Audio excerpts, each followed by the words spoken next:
Dominic? Yeah. Good evening.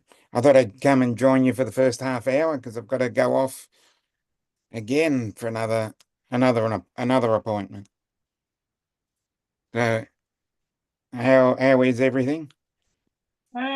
Colder than hell. Oh no. Hello, Joe. It's right now, Dominic, it's 7 degrees. Oh, well, gee. we're going to get down to 10 tonight. They're saying it's a possibility it can go down to 8. 'Cause Yeah, I'm with It, you. it's Everybody's in still early. sunny here and it's 7 degrees. Hmm. I opened up my balcony Johnny, and went out, Dusty. and the snow was about 5 inches on top of my little rail, right? I reached over, and it's just like powder. You could blow it off. That's Hmm. how dry it is. And I took a handful of it and chunked it at Brenda. the dogs. They didn't Hmm. like it. They did not like me hitting them with a snowball. I Hmm. I wouldn't I wouldn't complain. Yeah. Cleo looked at me. She looked at me. She sneezed. She shook it off, walked in the house, picked up a leg, and peed on my carpet. I said, "You got to be kidding me." I ran into the back. And Tino didn't care. I threw the stuff on him, and he just kind of stood there. He said, "That's all right. I don't mind." He likes it. We're at right now close to 6 inches of snow. Oh no. But we only got about another half hour, another hour. It's over with. Now, they said earlier today, they were freaking. They said that the moisture looked like it might stay with us till tomorrow. And they were thinking they could get another 4 inches tomorrow. But then they said, no, it is moving up. It didn't look like it was. Well, How much Johnny, did you get, Johnny? how many inches of snow has Johnny got? I don't know. He's probably got more than me. Like I said, we're right at about 6 inches. I can measure that on my car. Because if I take a ruler out on top of my car, I've got about 6 inches of snow.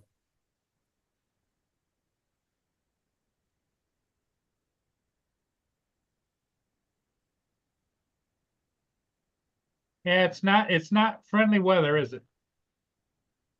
Well, it's not that bad.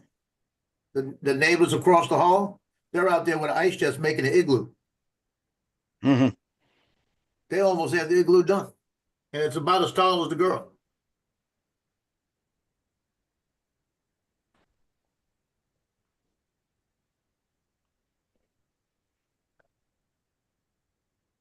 Here's Lloyd. Well, Lloyd, what's Hey up? Lloyd, how's it going? Howdy.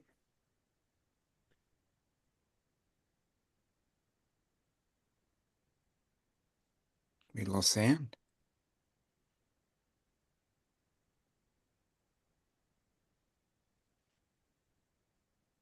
Okay, it's not me.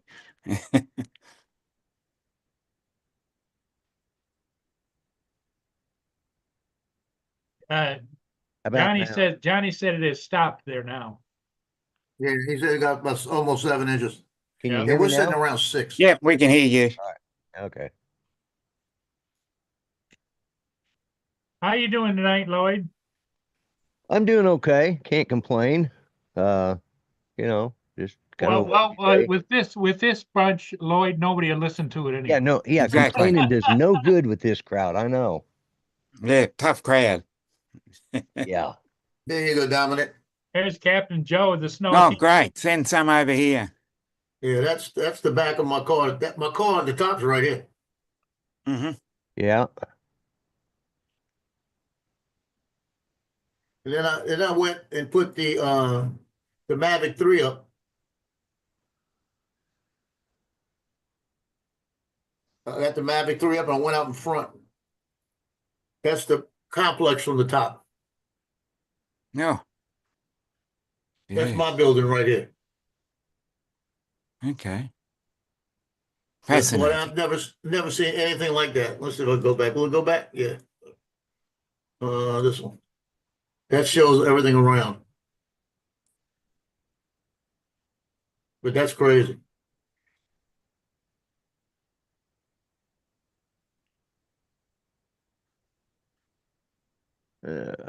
Unbelievable. Oops. Well, New Orleans, you ready for this? New Orleans has been under blizzard warnings all day Yeah. because they've been getting 36-mile-an-hour winds above 36 and less than a quarter-mile visibility. So that's considered blizzard. Hey, Dusty.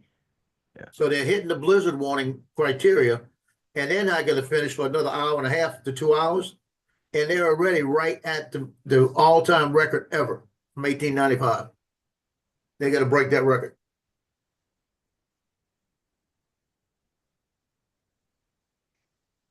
That's crazy. That's 129 years ago, Mm. Yeah. and they're Yeah, gonna break it.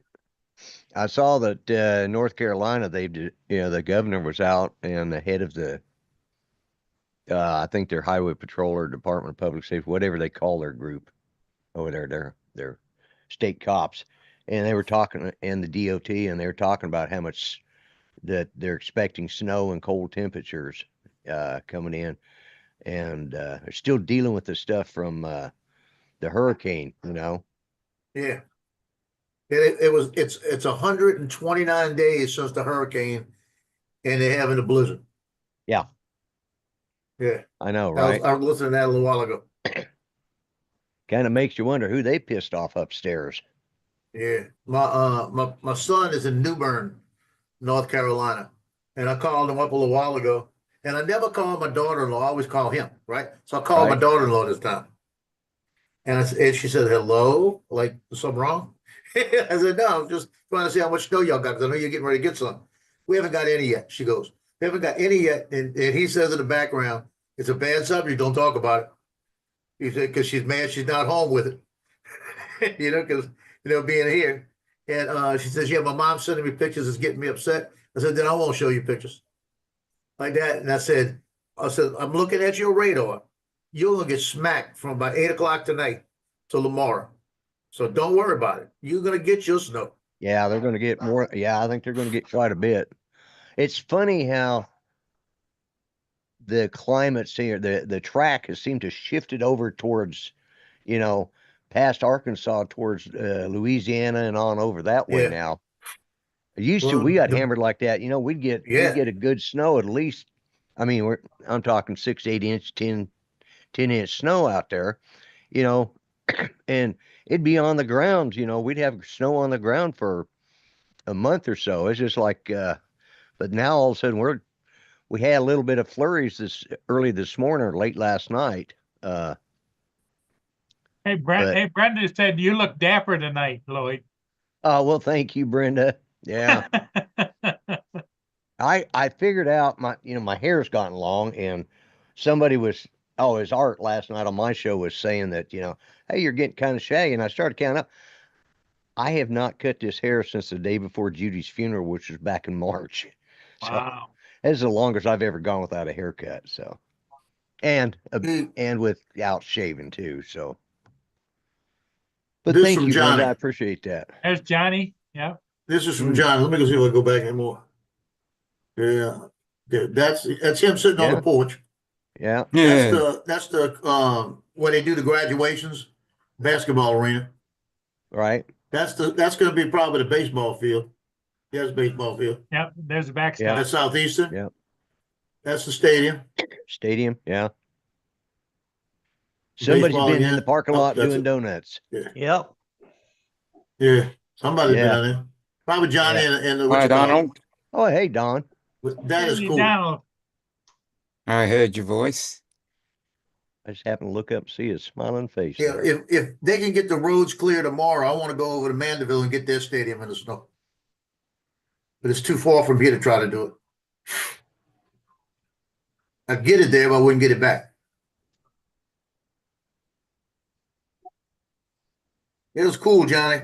I'm jealous because you got the stadium. I knew he was going to go get that. But it's the roads are so terrible right now out here. Johnny doesn't waste no time, What's he Well, doing? he's flying from his house. Yeah. He's right there. Oh, Yeah, he's probably not even a quarter mile. oh, yeah. I could fly over our stadium. It's only the next block up. Yeah. Oh, 1 year, and we got, first off, we got a lot of, cause we have a VA center here, the one for Eastern Oklahoma, the main VA office, plus the hospital. And somebody decided at the high school that every time they scored a touchdown, they'd set off a friggin' cannon. Oh my, and they did it, and I called the cops. I said, this crap's got to quit. And I said, yeah, well, they've got it set up for the season. They've got a permit. He says, but we've got enough calls. They're not getting a permit next year. And that was the last year I heard it. Oh my God. Because, I mean, we're talking 2 blocks from my house, actually only about a block and a half. And they're setting off that friggin' cannon, shake the house, and like, really,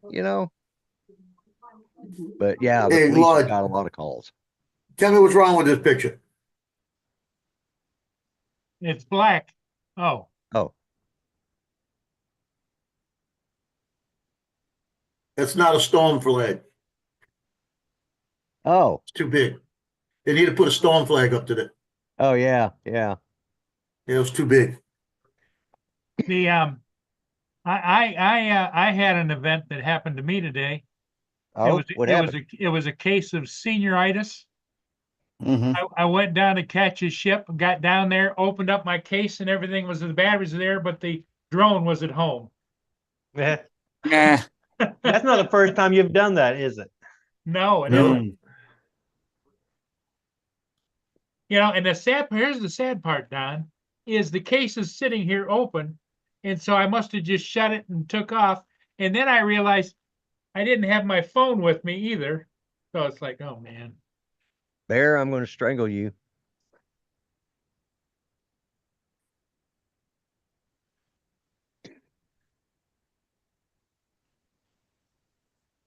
I see you're using your race board. Yeah, Don just put that up. What was that? Just this last weekend? wasn't it? Yesterday, I think. yeah. No, that was last It was a couple days ago. Thursday. It's been up over the weekend, so it was like Thursday, or I think it was something like that. Compensation. But yeah, I'm already using it.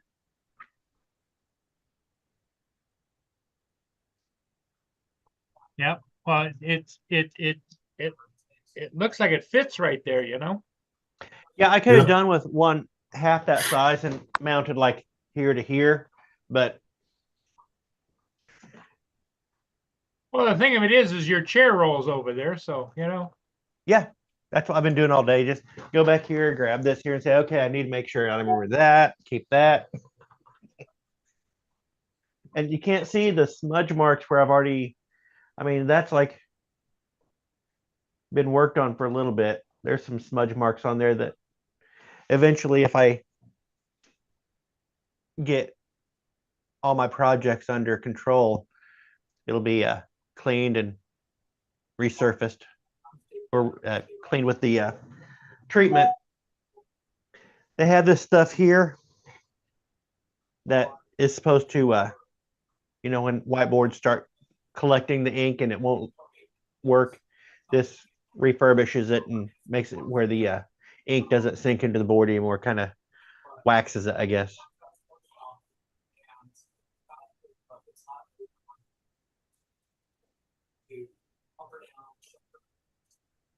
Art's yelling at somebody. Huh. Bitch better have my money.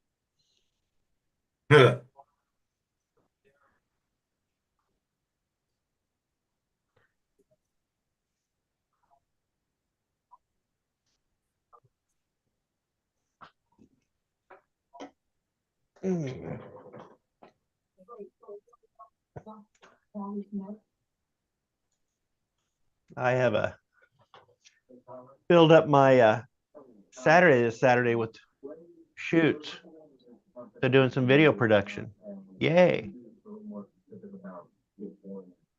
Now that I kind of have, since I have a real job, I'm going to start treating that video production as an excuse to buy toys, Yep. but Yeah. or work on that buggy. So this weekend might pay for new tires. I want to get new wheels too for it, so I might wait. Either that or I was thinking about getting one of those Insta360 goes, like the or Insta360 X4, whatever it is, the 360 camera. But I'm wanting to look and see because it's been a while since it came out. I'm wondering if they're going to be releasing another one soon. Thought they just released one. The X4 was last year. Okay. That must be that's probably one I'm thinking of. And so, GoPros, they'll release easily once a year. Oh yeah, yeah. And if I was to get a 360 camera, I'd hate to buy it and then a month later They got a have new them one come out. out Yeah. with a new version. With an updated version. Yeah. It's the 360. Let's look up Insta360 rumors.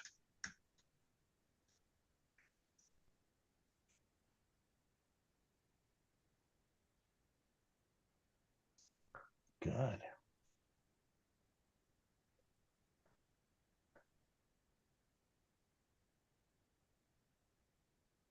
They're saying a Go 4 maybe in 2025.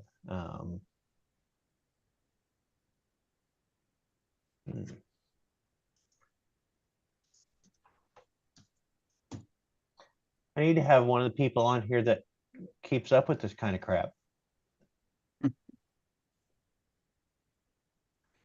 X5. A rumor about an X5. Okay. That's what that's what I'd heard, I think, was a rumor about the X5 coming out.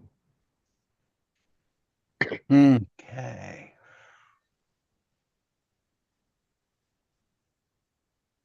Because I wouldn't really be able to start using it, or I wouldn't have any projects to really use it on until spring anyway.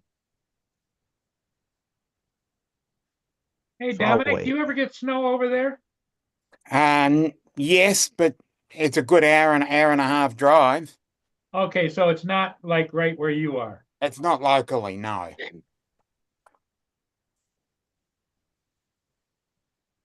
Lloyd, is it snowing where you are? Or? No, it's just friggin' cold and bright and sunny out. Okay, good. I mean, I think our high today has been like 22 or something like Donald, that. did you get any snow? No, not from this. We got a few flurries last night. My cousin up in Tulsa. Oh, I'm sorry. We're really warming up. It's 26 degrees today.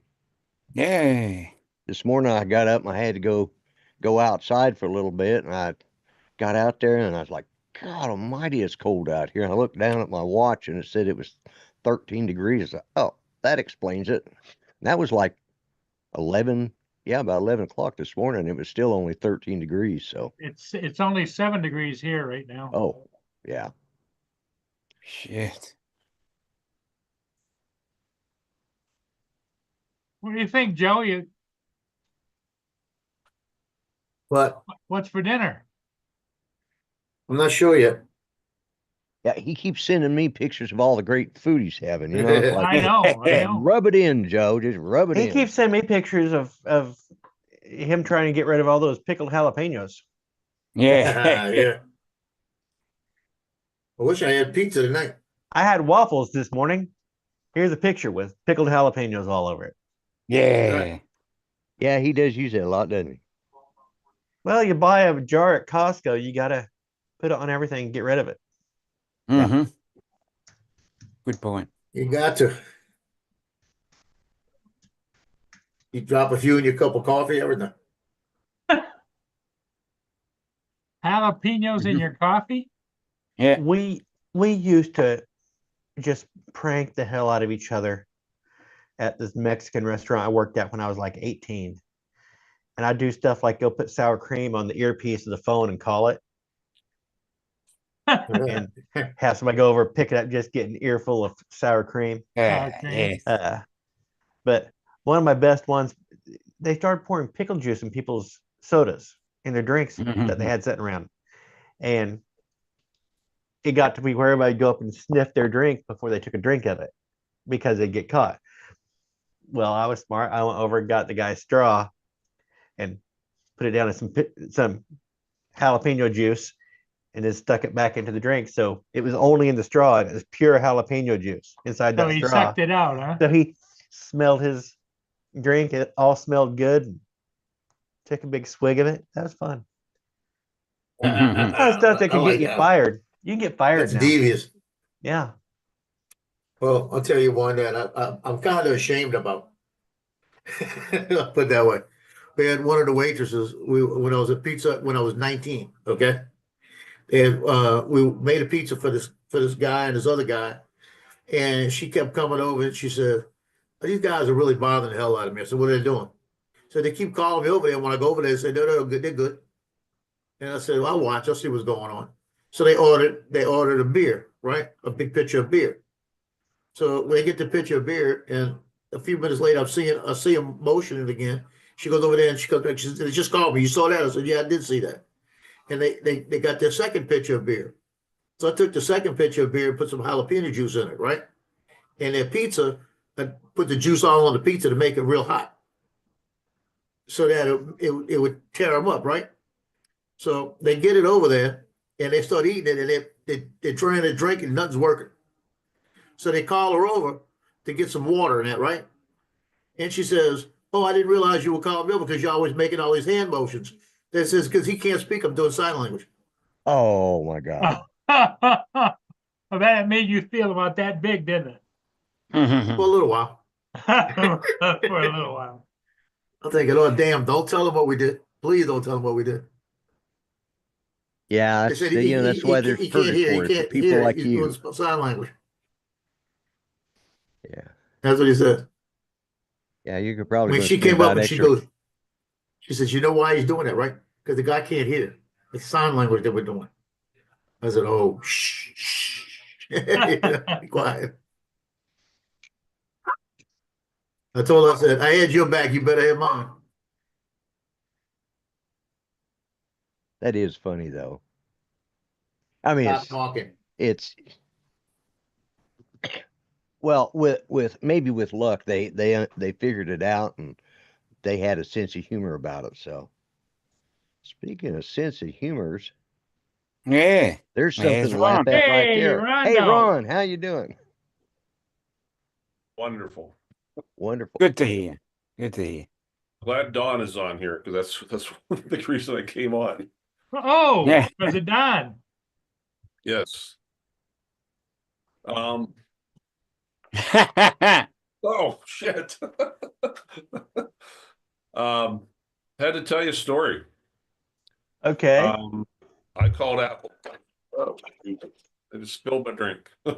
Oh, about your Uh-oh. about your monitor. Yeah. Let me come back here in a minute. Entertain us. He's got to wipe. He's got to wipe his all the. He just dumped his glass all over, so he's in a hurry to wipe it all up for it. Yeah. Shorts out his system. Uh-huh. Yeah, and they didn't have any pants on, so he had to wait. Yeah. Yeah, I don't know what he's going to tell, but yesterday, I had been ever since I hooked up the internet for whatever the new Wi-Fi, for whatever reason, I kept getting this ding ding sound on my, it's like something disconnecting, and I looked around, I couldn't figure out what it was, and it's just driving me nuts.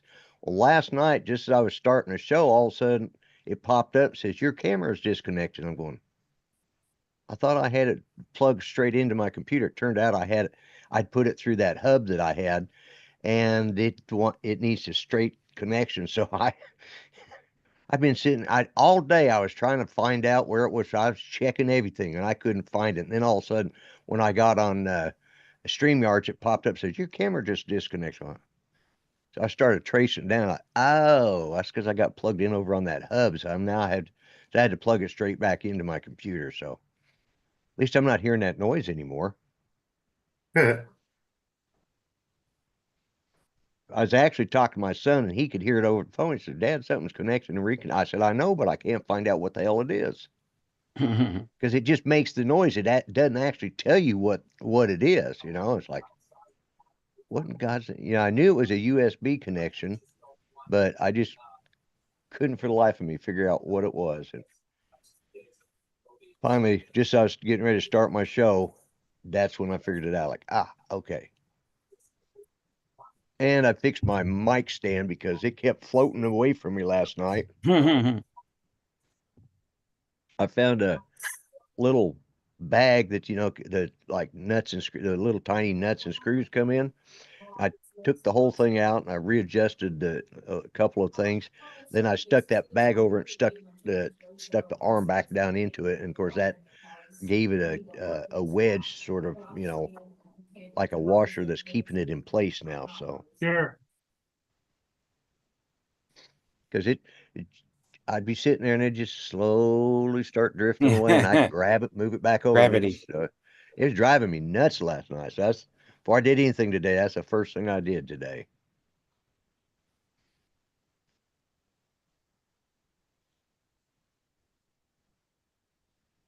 So, did you see the videos that Joe put on there about the snow? Yeah, he sent me a link to it, and I went and watched it. Yeah, I got a second one I put out a little while ago Oh, from okay. up above. And whenever y'all get a chance, don't matter. I'm looking at New Orleans right now. New Orleans is still getting hammered. How many And- inches have they gotten so far?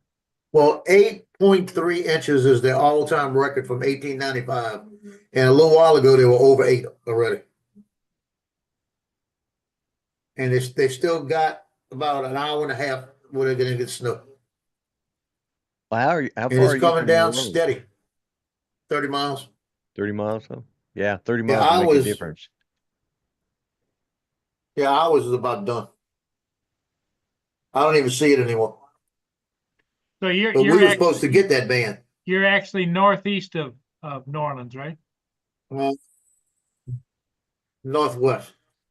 Oh, you're west of, no, I thought, West of 'em, I okay. kept in my mind, had you figured here, if here's, that you were over here. Right. Yeah, well, a little bit northwest, but not enough west to be talking northwest. Okay. Northwest. North by northwest. Just 30 And miles. I'm above Metairie, Louisiana, which is right west of New Orleans, right next to New Orleans.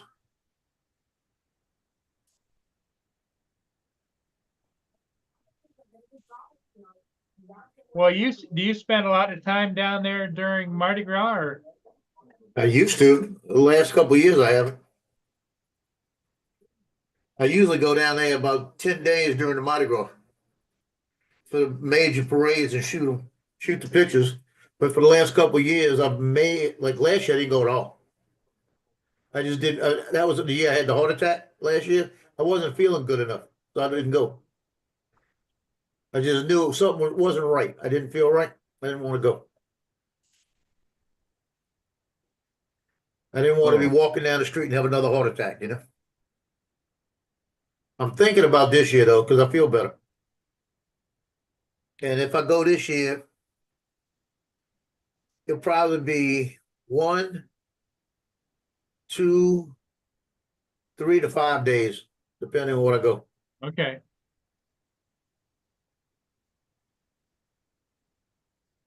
If I go Mardi Gras day, that'll be the big day. That's all Oh, day, nice. all day event. Okay. Hey, Mark. Oh my God. But Slidell, Louisiana, right down the road, about 17 miles from here, they have a bunch of parades also. I'll go a couple of parades there this year for sure. And here comes trouble. Hello, You talk Lloyd. about Roundabout. Good evening. But Lloyd, Yeah. it doesn't take long to know who is trouble, right? Yeah. Good evening. Hello, Mark. I promise I Oh. won't say anything about any of the executive orders today. Good. That'd be a safe bet. I feel like this. I haven't watched a single bit on Fox News today. Been watching everything about the blizzard event of 2025. Yeah. Okay, well, I've got to drop out now. It's getting close to the middle of the hour. Oh, now that I'll Mark's see you here, you're guys leaving? another Is that time. it? All right, we'll try Later, this. Dominic. All right, Dominic. See you later, Dominic. See what you Mind did, you, Mark. say- Ron Ran is him back. off. Did you get it cleaned up, Ron? I did. I'm wrong. Hey, So saying, I did see a bit of the church service that he went to, and that woman bishop laid into him somewhat. anyhow, Don, I called Apple the other day, and I remember from years past calling them once with a pretty technical problem, Mm-hmm. and they escalated me up to like this team and then that team, and got really good service. Called the other day. This kid had no clue, and I mean no clue. And I said, I don't mean to be rude, but Mhm. is this your first day on the job? He goes, well, they kind of let me off orientation today. Okay. This explains it. He had no clue. I just simply asked him about that adapter and that I bought the Mac Mini and, you know, the monitor, and I'm not able to get them to communicate real well. So he finally, after putting me on hold probably 3 or 4 times, I'm 45 minutes into this conversation. Let me get my senior advisor. Oh, yeah. So I get this woman on the phone. She has no clue. And I'm like, dear God. And I said, ma'am, and I tried to be really nice and polite. I said, ma'am, can you potentially escalate me up to one of your top experts? Because it doesn't sound like you know what I'm talking about either. Well, let me tell you, sir, I have been here for 10 years. Doesn't mean she And I knows said, anything. and it's pretty obvious that you haven't learned anything in 10 years. Thank you for that. And I hung up the phone. So back on Amazon, research. I find an adapter from a company called Cable Matters. And it is a Thunderbolt on one end.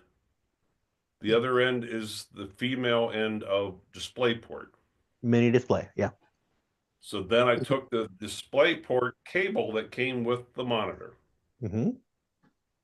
married the two, and lo and behold, Yep. I now have 5120 by 1440, and this screen What looks. were you doing calling Macintosh help desk when I told you the exact same thing? Did you not trust me? Told me that? I told you I've got an adapter that comes out from my Thunderbolt and told you about there's a dongle. Yes, that's what I looked for and asked them about. Yeah. They had no clue because I was trying to find it. Oh, Yeah. yeah. I even called an Apple store in Rapid City, and they're like, well, I don't know. So You would Yeah. think they would know because Who would? obviously you're not the first person to have this problem. Yeah. Well, what they do is in this particular case with this issue, it's not that big a deal to thousands of people, but it might be to hundreds. So all they Right. do is fluff you off. Yeah. Go away. Go away. I went on Yeah. Apple's website and could not find it. Donald's looking for it now.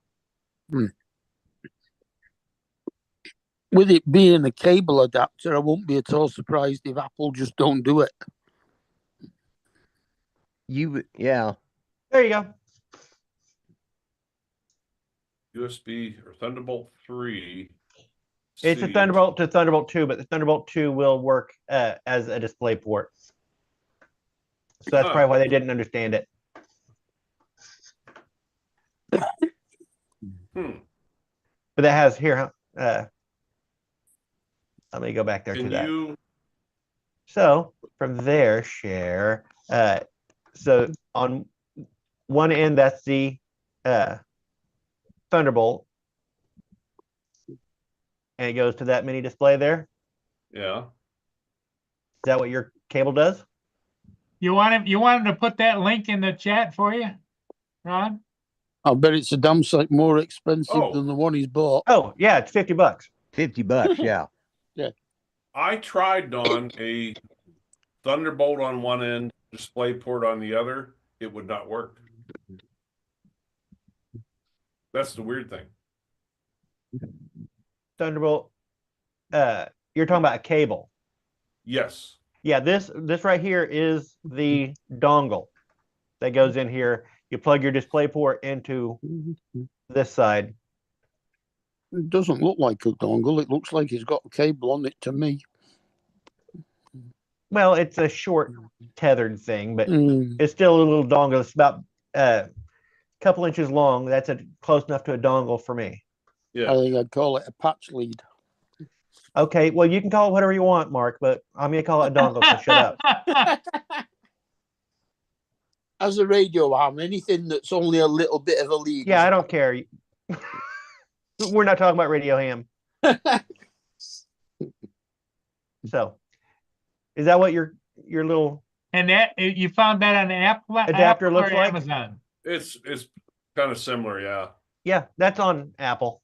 Apple. But yours probably didn't cost $50, did it? 37. Okay, so you got a better deal, and you got your Got it up and running. monitors up and running, so it's a win. Yeah, everybody wins. But Except Apple. Yeah. Except for Apple. And if they would have Yeah. known that you were asking about a display, if they would have known that a DisplayPort would have been the same thing as that FireWire 2 or whatever. Yeah. Mm. Yeah, but she's been there for 10 years and she knows everything. does. She's an Yeah. expert. Yeah.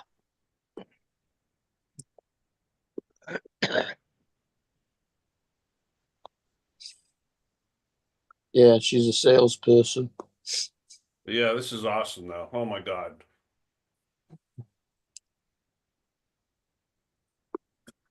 See, now, if I was going to call something short like that a patch cable on the back of a rack would usually be a cable that connected one device to another device directly.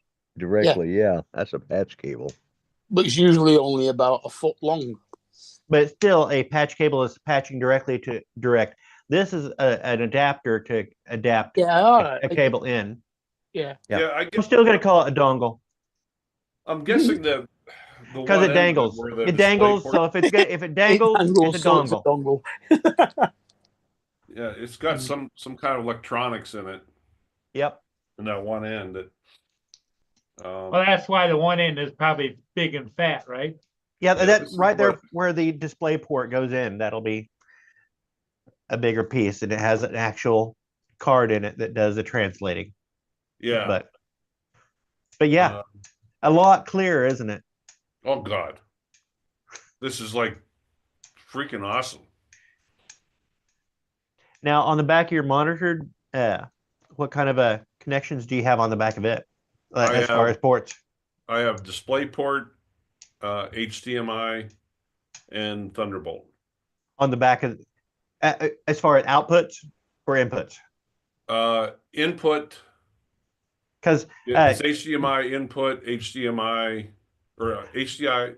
like you should have some USBs input. back there. I'm guessing Pardon me? some USB. I'm guessing you have some USB ports back there that you could use. Yeah, And all that data should be able to carry over that and be perfectly good too. Like I said, you might be able to hook up a secondary, like smaller monitor and patch that through the let's see. little Fire or the Thunderbolt. Yeah, I'll show you what I got. Or a video capture card. Video capture card, might be able to. I hate the idea of video capture cards now being able to just plug into the front of the thing. I'm expecting a card that slots in the PCI slot. Yeah. Right. It's like I forget. Oh yeah, it can carry all that data now, so you don't need to. Because I've been looking for a PCI capture card, and it's like all of them are little plug-in things, and I'm used to those being crappy and downscaling everything. Yeah. And then I was like, it just hit me the other night. I was like, oh, wait a minute. I'm an idiot. Yeah. We won't disagree. Lloyd.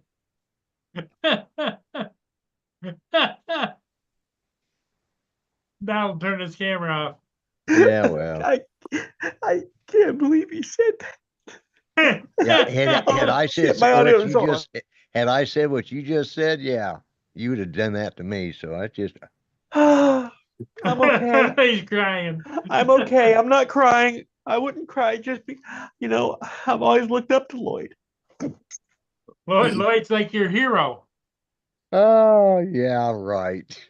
I've always thought of Lloyd as a very young uncle. That'd make him a uncle. Oh. Well, I am sorry, Don. I shouldn't have hurt your feelings, you poor little Yep, fella. too little, Bless too late. your I don't heart. care. Nope, you're on my Bless your shit list heart. now, buddy. I mean, you're not getting off of it either. I know. I'm on a lot of people's shit list, so yeah, it's just part of my life. So Ron, is it back to work tomorrow? No, I got one more day off. Going hunting tomorrow. My buddy just called me. He has a side-by-side with called tracks. They're almost like it's like a snowmobile with four. With the tracks on it? Yep. He's the only one that can get me up in there. Snow's too deep. I won't be able to. Well, how deep is it out there? It's close to 2 feet. 2 feet. Wow. Wow. So with those tracks, it just stays on top of the snow. Oh yeah. Yep.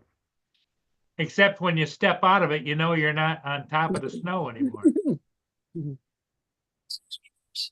Yeah, take long wellies. This does not sound Hello, right Rod. at all. Hello, Rod.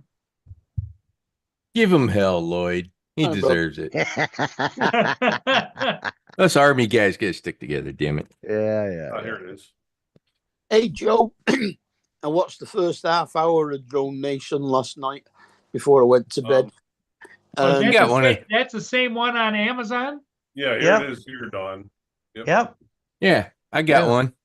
Yeah. Yep. Yeah. Yeah. it's- $35. No holla. Well, That's I'm They glad were- it worked for you. It worked. Thank God. Hi, Laura. Oh, Lord. Yeah. hello, Joe, Laura. they were too busy talking about all the drone shows that had gone wrong. That's two of them now, because they had Steve from, was it Flyby Guys or whatever, Oh Yeah. yeah. over in Finland on. Yeah, that's the flyby guys. So Marcus was too busy to talk about politics. Yeah, I didn't think he would. He tries not to, but I was surprised he didn't come up with something. And I think DeMarco disappeared watching the football. Yeah, he was kind of not paying attention. Mm. I'm surprised Russ didn't reply back to me. He posted his video yesterday on the whole ban and all that crap, and I went in and replied. The video what- about what? I watched your snow video. About it was about DJI and Oh. the ban, and let me see if I can go freaking find it. I The, watched your the comment, I mean. music was good.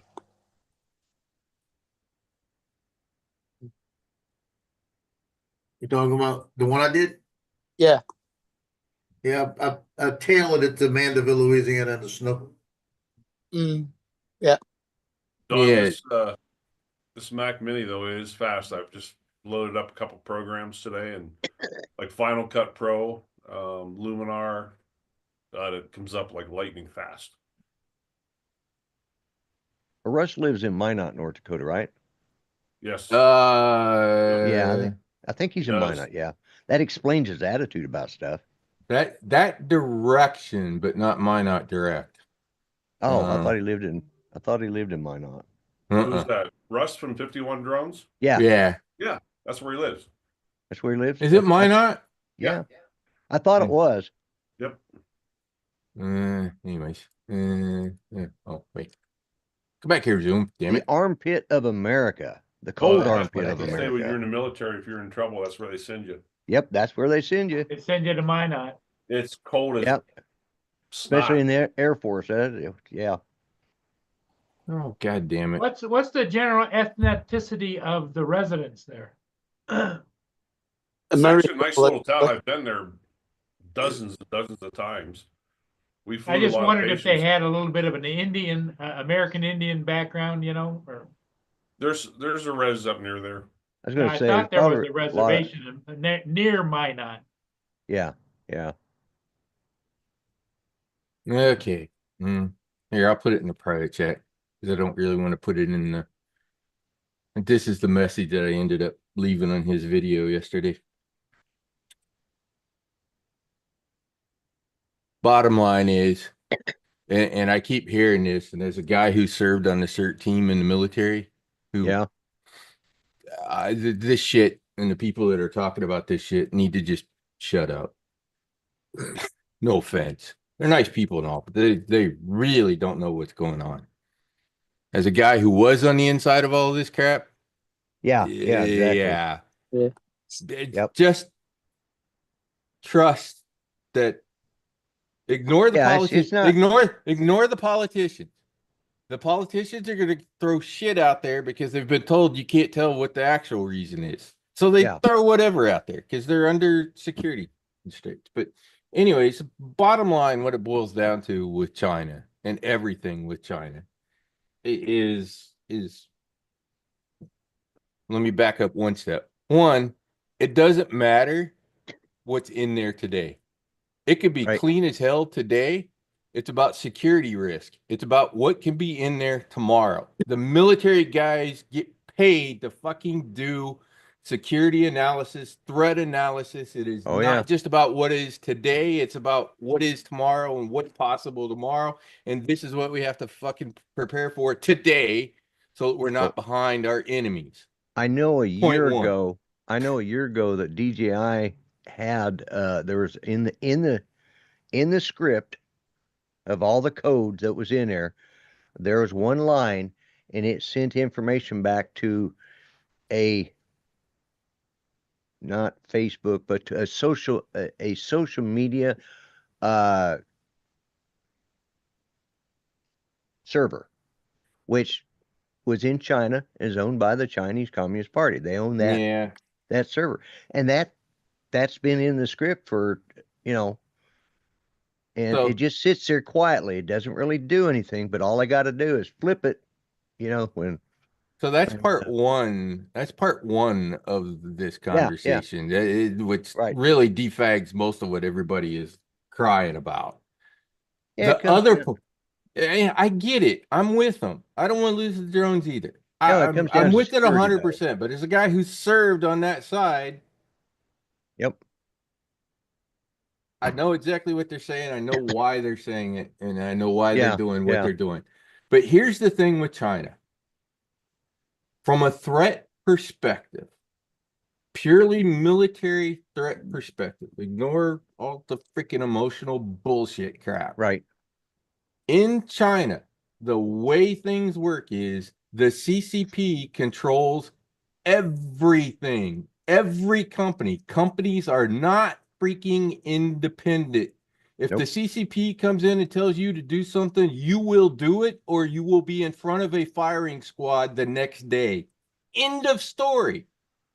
They've literally sent a couple of their multi-billionaires to re-education camps. This is how much the CCP controls what goes on in that society. End Mhm. of story. So from a military threat perspective, you have to assume that the CCP is going to tell every one of those companies to do something bad. This is purely a military perspective, analysis, threat risk. in a It's- lot, yeah, in a lot of the everyday laptops, desktops, it doesn't matter. There is it's a splash screen. Like when you start your computer up Yeah, and it it's the says Dell. UEFI BIOS. Yes. Yes. And that's just sitting there waiting to, you know, and your startup screen, like it says, mine says Alienware, some people says Dell, some says HP. There's a subcode in there that is in the processor, and all they got to do, they're just waiting for somebody's just waiting to trip that trigger. But here's the other part. Here's the other part of this equation that everybody seems to not freaking understand. What do you think we are doing to them? Oh yeah, yeah. We're countering it. If you don't think that we're not doing the exact same thing back at them and that Well, we're Yeah. a security risk to them, boy, you got a new thing to learn. Yeah, Tit for tat, tit for tat. It is. It is. yeah. I wonder though, because the thing that bothers me, worried me, is our intelligence agencies some of their resources have been depleted as Oh of, yeah. so they may not be where they should be in this. That's why, they're getting hacked. We that's- know they're inside some of the infrastructure. We've been kicking them. They've been going around and kicking them out. Yeah. So Yeah. So, anyways, I get it. I get why, but people need to understand we're fucking rebuilding Air Force bases in the Western Pacific. Why are we doing that? Because we know we're going to go to war with them. Both Yeah. sides are utterly in a war stance and a preparation for war, and people need to get this through their fucking heads. This fight is coming. It's already here. It's been a slow That's right. rolling kind of thing, but it's going to Yeah. become a very hot war very freaking soon. Hi, Laura. Unless Trump and Xi can Laura's come here. to some negotiated whatever to Right. sort of call off the hounds.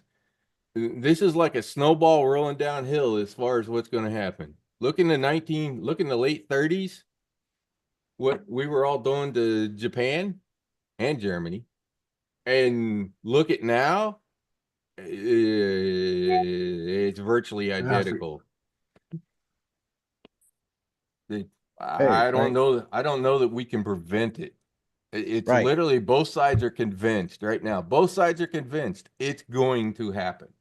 It's not a matter of if, it's only a matter of when. End of story. Thus why we're rebuilding Air Force bases in the Western Pacific. Yeah. So that we can distribute was it the Clark? planes around so the Yeah, Chinese they're can't hit them redoing all. Clark Air Force Base. They're bringing it back on. And the Marianas, we're Yep. bringing some of those back. And I'm just They left Clark when when that volcano erupted. They just, yeah, but but they're going back in there now and reclaiming it. So this is real. People need to understand this is real and quit whining about the drones. There's something far, far larger going on. The drones is just a drop in the bucket of what's going on between both sides right now. They've still got Diego Garcia as well, haven't they? Yeah, we got Diego Garcia. Yeah. You know, the British are talking about handing it over back to the natives. Ron, did you ever serve military? Natives, you mean Yes. the Seychelles? The only thing I ever did Well, was Ron. worked on a military this- base. So You worked. Yeah. I remember something about a military base like California or something, right? Yep. 2 years at Fort Hunter Liggett, California. the retired Air Force colonel that lives next door and his wife, the 2-star general, they were on Diego Garcia. They say there's enough explosives there of our shit to blow a hole through the planet. Huh. It's how many bombs and tomahawks and every freaking thing else that is sitting around that island, both on the island and on boats around the island.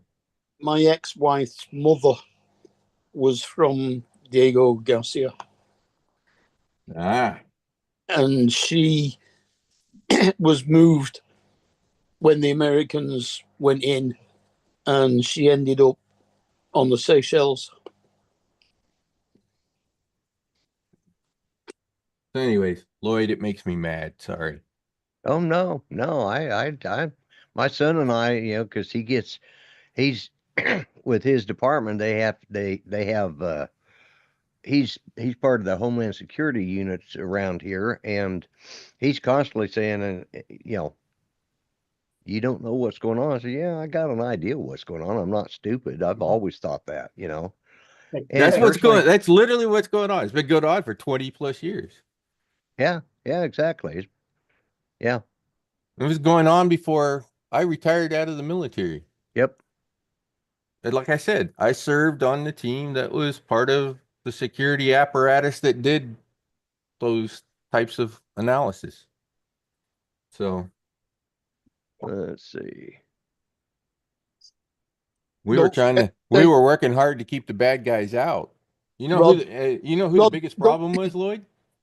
Rod, don't forget to say allegedly after that. Well, yeah, true. What did you ask, Lloyd? Rod? Oh, yeah.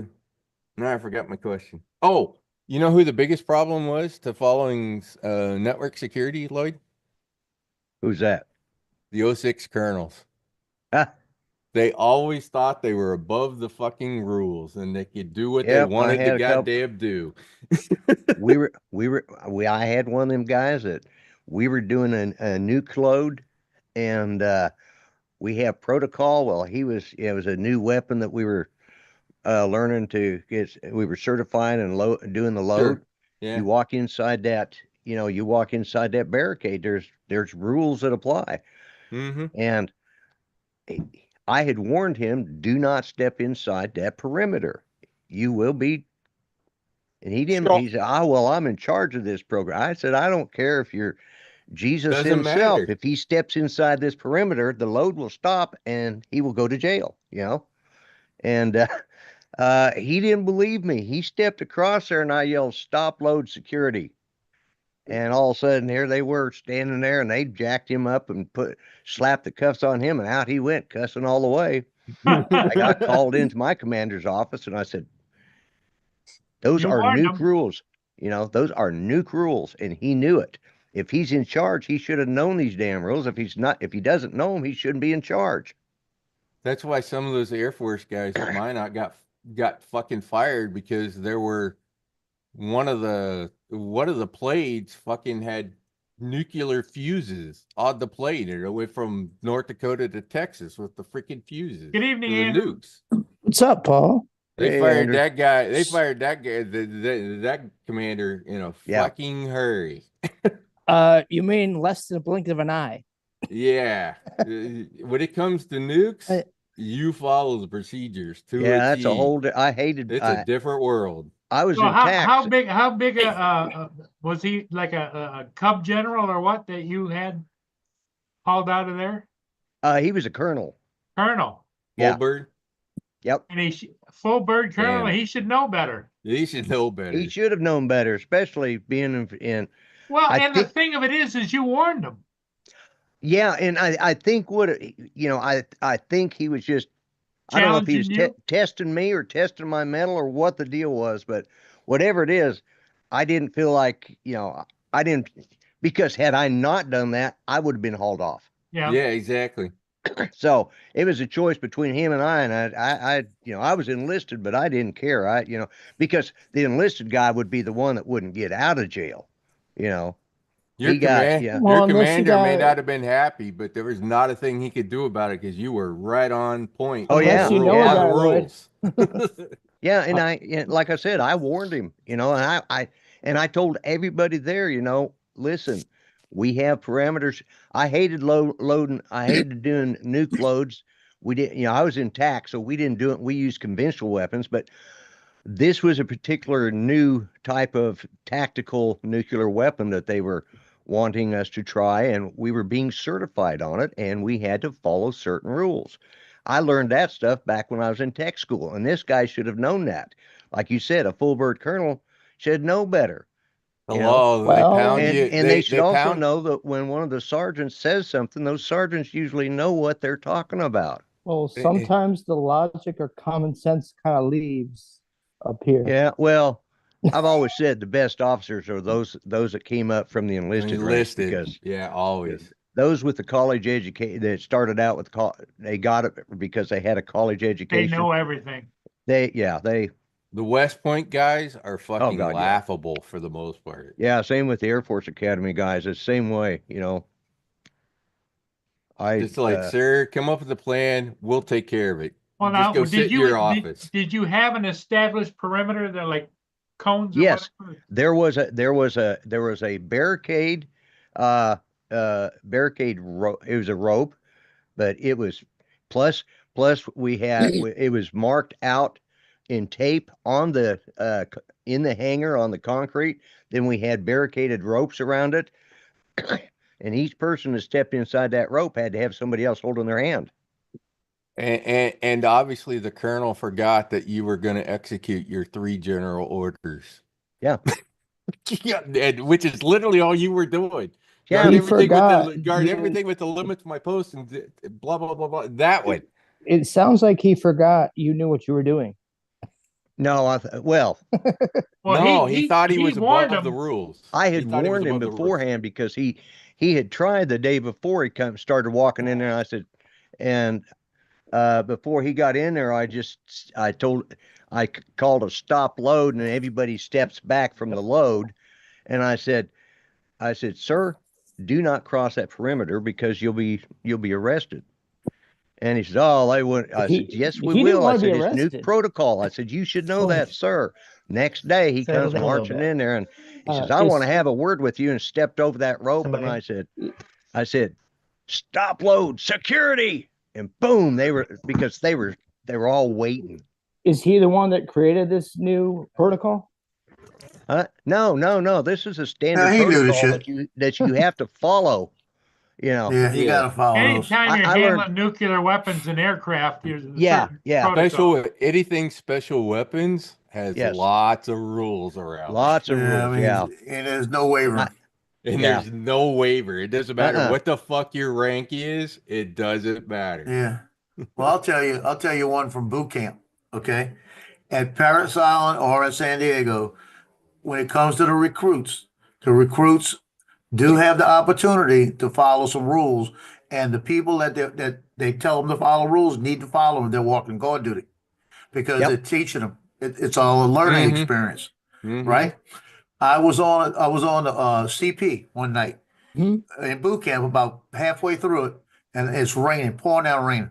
I'm going around marching as the sentry, and I hear a door open up. I look over and I see this guy turn off the lights and go running. I hollered, "Halt! Who goes there?" He stopped because he knows he has to, because he's on a recruit depot. Turns around and says, "Colonel so and so," like this, as I was getting my uniform for tomorrow. I said, "Sir, be advanced to be recognized." He looked at me, came forward. I said, "You're not recognized." "I don't know." I said, "I need you to take your ID card out of your pocket. Need you to place it on the ground, take 3 steps to the back and get on your face." Now I have no weapons or nothing. You know, I'm there with a rifle. Well, I don't have any ammunition. Yeah. He just looked at me, he shook his head, went back and laid down on the ground in the rain with his uniform. I saw it, I got it, I came up, gave him a salute and said, "You're identified, you can leave, sir." Just like that, exactly like that, right? Next Yeah. morning I hear, "Traumaton, get in here." I said, "Oh shit." Yeah. Went in there, he said, "What's this? You put a colonel down on his face last night." I said, "The private was walking sentry, sir." And I went through the whole thing, right? He said, "Outstanding." That's what he said to him. He said, and the colonel said to tell you, "You were outstanding. You did it properly." Like that. Yep. But he knew he had to do it. He said, and by the way, he said the colonel needed to fix his uniform when he got home. Like that. He said, "You messed up his uniform." So the colonel came Like out that. and said that himself, right? Yeah. Yeah, the colonel did. And then I went to go and he said, "Sit here a minute." He went. He said, he said, we got Cokes, Dr. Peppers, and root beers. What you want? Like that. And I Yeah. said, anyway, Right, I'll take right. anything. Give me one. Give me one. There's a lot of shit that goes on in basic training. Oh, that they're yeah. teaching yeah. you. They're Uh, teaching you things that you're gonna We had need dorm later. we had dorm gardens, same thing. And I don't know how many times that I'd pulling that duty and we were in the old World War II barracks. So, yeah, it was, we had Oh to, God. the door Yeah. was locked and we had to make sure the door stayed locked and then go up to this, check all the two doors upstairs because there was approaches from outside, and then back down again. You had to do that every 30 minutes. And then stand guard at the door and to try to stay awake because guess what? The next day you got up when everybody else did. Well, that wasn't work down, Donald, you're off the clock. yeah, you're not Oh, off the I didn't even realize. Yeah. We had one drill Oh, sergeant it's when he had the duty, the overnight duty. Oh God, I hated it when he had the overnight duty. you okay, 'Cause Don? we were- you We seem were tired. guaranteed to have at least 2 fire drills in the middle of the Mhm. night to wake all our asses up, throw us outside. They let us go back to bed and then do it again like an hour later. Yep. Right. Just to fuck with us. Are you screwing with us there, Rod? Because you look like you're in the dark, except for one light. The background is set. Oh, the thing. background is dark. I do have 1, 2, 3, 4 lights actually, Yeah. but You just got a dark background. Mhm. yeah, I was hoping so. I was like, something could be afoot. I got something new today. I don't know if you could. Yep, 12 inches. It's copper. Oh, So- Be careful with copper because lately people are after it, Yeah, well, stealing it. this is for shielding wires. So on a drone, I was doing some reading. Actually, I heard Bardwell mention it on one of his videos about a week ago. He talked about wrapping aluminum foil around the GPS wires on an FPV drone. And so anyways, I found some other videos and that's how I Oh, found is that this. sticky like a tape on one side or? Yes. It's conductive on both sides. Okay. That's probably the downside to it because once you put it on, you also have to put something around that. Because if it touches the flight controller or some electronics, it's going to short circuit. But here's the deal. The deal is this, that those wires coming out of the GPS are essentially acting like an antenna. So it will pick up noise off of the CPU and some of the other chips that are on the flight controller, and it will kind of muck with the GPS. And that's why the GPS may not pick up satellites very quick. So In miniature braided coax. yeah. So anyways, you can put this copper tape around the wires and sort of shield those wires from the electrical interference. And ironically, the drones where you're going to have the biggest problem with that are the small ones because the GPS is really close to the flight controller. No. So, I still Yes. think miniature coax would be lighter. you know, and I wondered that. bulky. I looked really hard for a 4-wire sort of like RS-232 shielded cable. But- I couldn't freaking find shielded. I could find unshielded, but I couldn't find That's shielded. strange. Or if it was shielded, it was like 14 gauge. I don't need anything that fucking big. I need like 28 gauge. You should be able to find something on um, Amazon. alarm wire. No, Amazon. I looked. Amazon didn't have it either. Was it B&E out of New York City? I looked. There's That's some. B&H. B&H, thank you. No, B&H wouldn't have it. I looked at some cabling company that was B&E you online go that to I jail for. Yeah. Probably the place I need to look. And I always kind of forget about these guys. And the weird part is they're my customer. Black Box. Black Yeah. Box sells lots of specialty networking, communications, wire, cables, racks, you name it, Oh, kind of stuff. So I should probably go look at Black Box and see if they got it. Wouldn't alarm security camera cable? It's close. It's Is it? close. Lowe's and Home Depot carry some of that stuff. oh yeah, they But they want $500 because they're selling you an entire fucking roll. yeah, and Rod doesn't need a whole large spool of I it. could give every FPV pilot in the planet a little piece of that roll, and there would probably still be leftover No. wire. Rod, what you do is you get it, you cut off what you need, snip off all the other roll, and package it and put it for sale to all the other FPV guys on yeah, the planet. yeah. There you go. Pre-cut for your FPV drone. I'll take it back. But it needs to be really thin because you need it to be flexible, right? Inside the drone. And the problem is your cable's probably that long. You know, if it's longer than 4 inches, I'd be surprised. Well, I suppose on a 5, 6, 7-inch drone, Mm-hmm. the GPS could be 7 or 8 inches away from the flight controller. So- So As I suggested earlier, how's the snow video? Do what? Snow video down by Rod. I thought Rod was supposed to get snow. no, not me. No, Joe.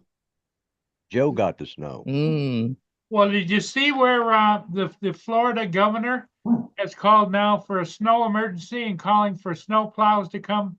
Yeah, I saw it down in Tampa. northern Florida panhandle is gonna get Wow. snow. It's not gonna come down to Tampa. The coldest it's gonna be here in Daytona is only 36, and that's Friday morning. Rod, So, correct me if I'm wrong, but Florida doesn't have plows, right? no, That's what I that's thought. part of the problem in the South. Most of the states in the South don't have plows. Yeah, it's So- the same thing here. That's why they just shut Arkansas everything sent down. 12 of them to New Orleans. They got there this afternoon and they started plowing New Orleans today. How much snow did you get, Joe? Me, Yeah. I'm at about 6 inches, a little more than 6 inches. New Orleans is over 8 inches. I heard Baton Rouge got about 8. I couldn't tell you. I don't know what Baton Rouge got. It's probably about, it's in that same band, so they probably got about 8. So I also saw there was a slim line of sleet in there too. Well, we were supposed to get that band that went through New Orleans. It shifted down. Mm-hmm. If we would have got that, we'd have got at least 10 inches. Because right now, like I said, we're sitting at about maybe 6.5, 7. Johnny's got, I think, 7. And you can see it. If you look at the top of my core, you could, I went and measured it. I bet you I got close to 7. Because about a week ago, we got about 2 to 3 inches, and we just got half a dusting just this afternoon.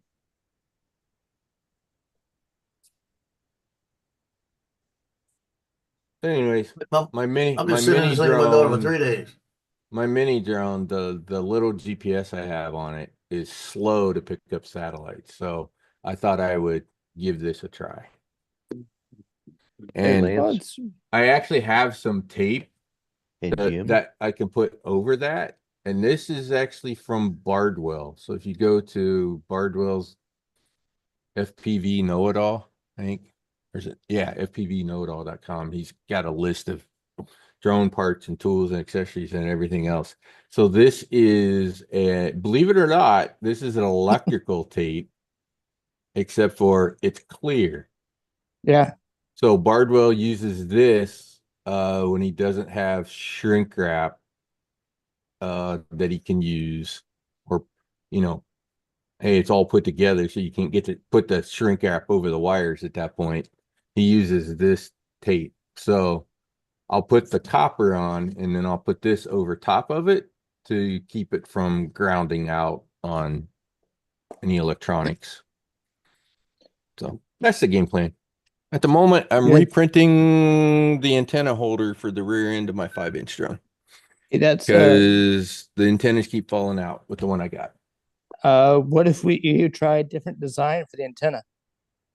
That's what I'm doing. Okay. I took one off of Yagi and I'm using part of it and sticking it on the one that the guy created for this drone. Basically, So- I'm keeping the mounts that slide on the standoffs and then attaching this other print to it. Okay. Jim. So- Jim's droning said it's hitting negative 35. It's going down to -4 here. In Fargo, I would believe that. Actually, I should look Fargo up. This is the time of the year they hit -35 plus. -35, 38, somewhere in that range. Ugh. Ron, I live there. How- I know what it's like. how is it up there, Ron? Cold? Well, Ron knows because he worked up there. Yep. I've been to Minot probably 50 times, if not more. That Jim was in Canada. Holy fuck, Ron. They're having a heat wave. I know. Fargo's Up in Minot? 23. Fargo's 23 right now. It's above zero. It's in the 20s here today. Yeah, the cold Yes. shit left early this morning. Oh, here's even so the next Tuesday, they're supposed to hit 34. Yeah. Really? Above freezing in January in Fargo? Well, That's unheard of. Well, tonight they're predicting Savannah, Georgia gets snow. They never get snow. They may So- get over 10 inches. So the one good thing for Fargo about that is hopefully they'll get a little bit of melting of snow to keep the flood that happens every year up there under control. We got the big floods when basically Yeah. we thawed at the end of the year and then it rained on top of the snow melting and the freaking river flooded. And the river Oh flooded Lord, really bad. that's they- gonna be a skating rink. So it floods every year in Fargo because that river flows north into the Hudson Bay. So it melts in the south and it's still plugged up in the north. So the water's kind of got nowhere to go but up and That- out of the banks until. But that's gonna be an issue. So anyways, the snow melting slowly helps that problem. So how much snow you got left, Ron? Feet or Here there's only, I don't know, 4 or 5 inches, yeah. but where I'm going tomorrow is close to 2 feet. That's only 20 minutes from here. Wow. Actually, that's another interesting thing about Fargo. Take a guess what their average snowfall is for It's the not year. a whole lot, I don't think. It's just Ron's got the answer. It's like I'm- 34 or 35 inches Total. I- for I- the year. I- total would've gue- for the year. I would have guessed like 75 no. No, a year. You know We don't get a why? lot of snow, but it gets bitchin' cold up there. Yeah, you know why they don't get a lot of snow? Too cold to snow. Bingo.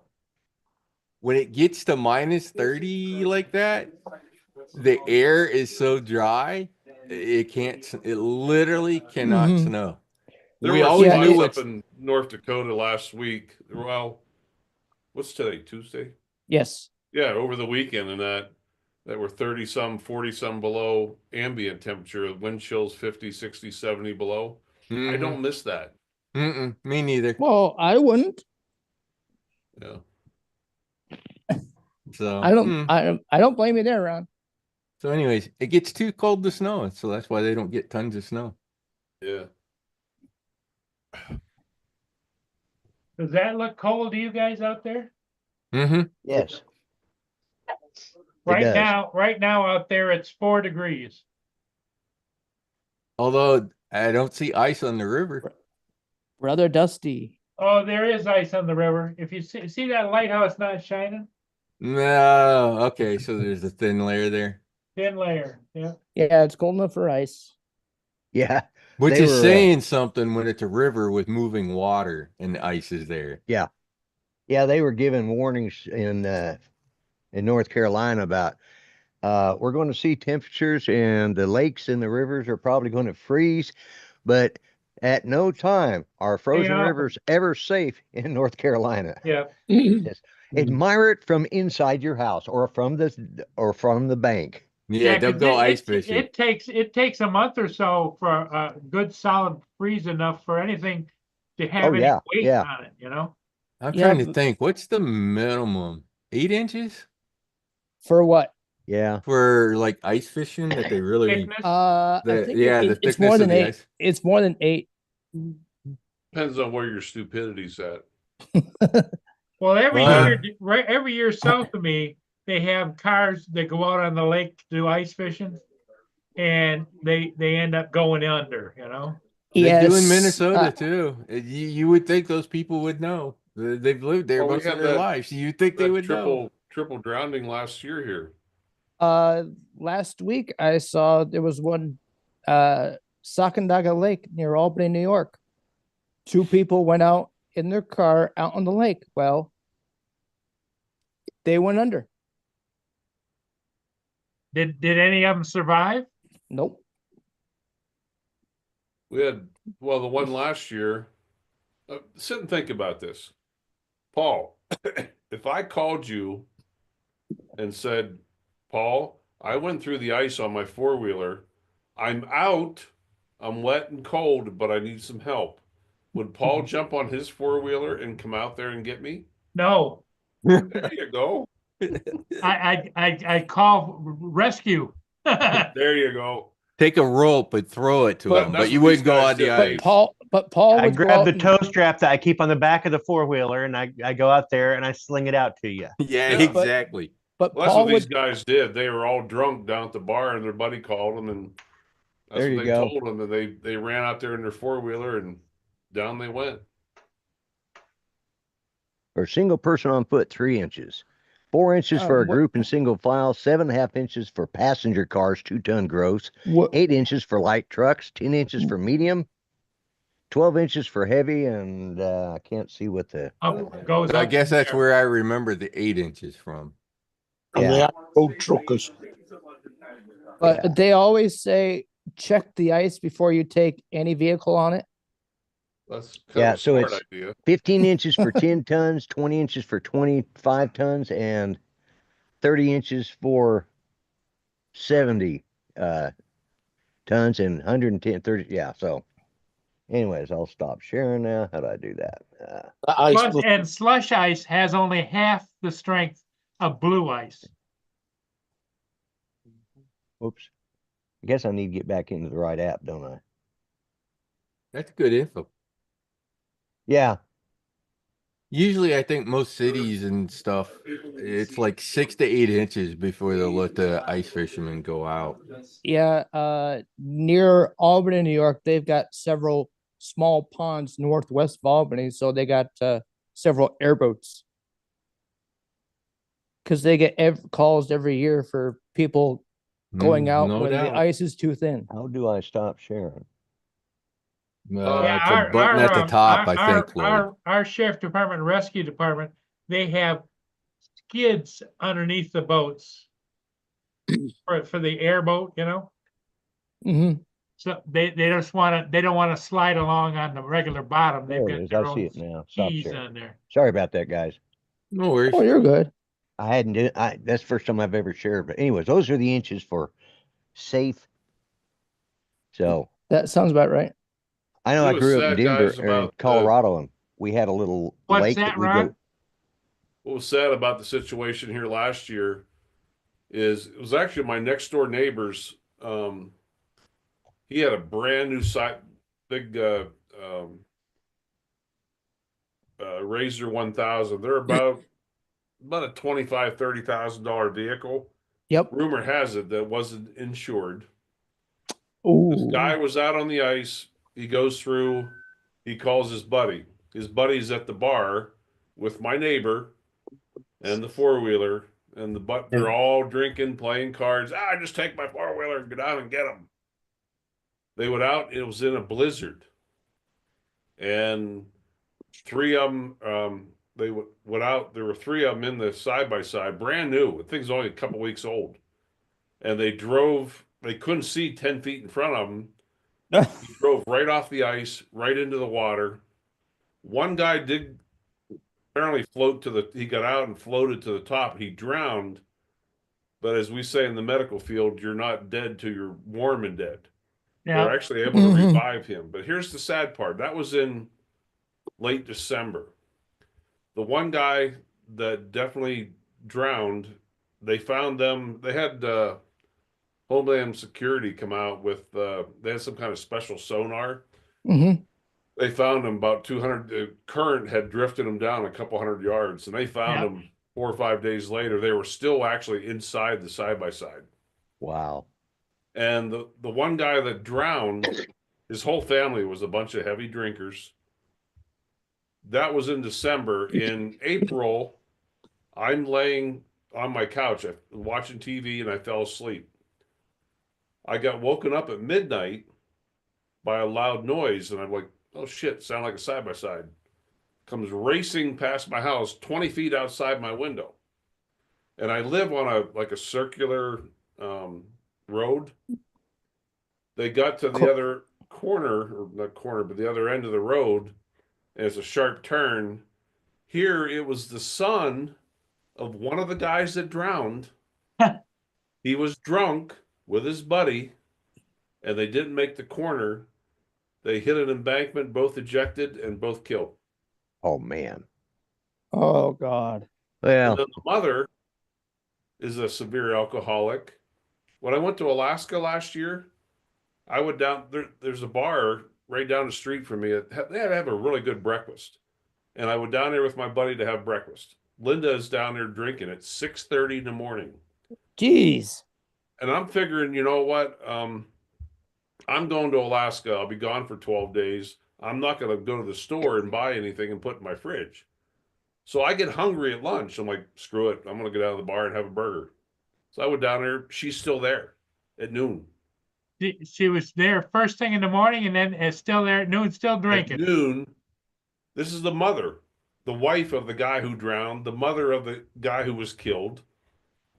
And 5 o'clock, I'm like, screw it, man. I was outside working, doing all kinds of work that day. I'm like, I'm leaving for the airport tomorrow. I'm like, I might as well go down for dinner too. I went down to get a salad. And I went down there at 5:30. She is still there. Drinking?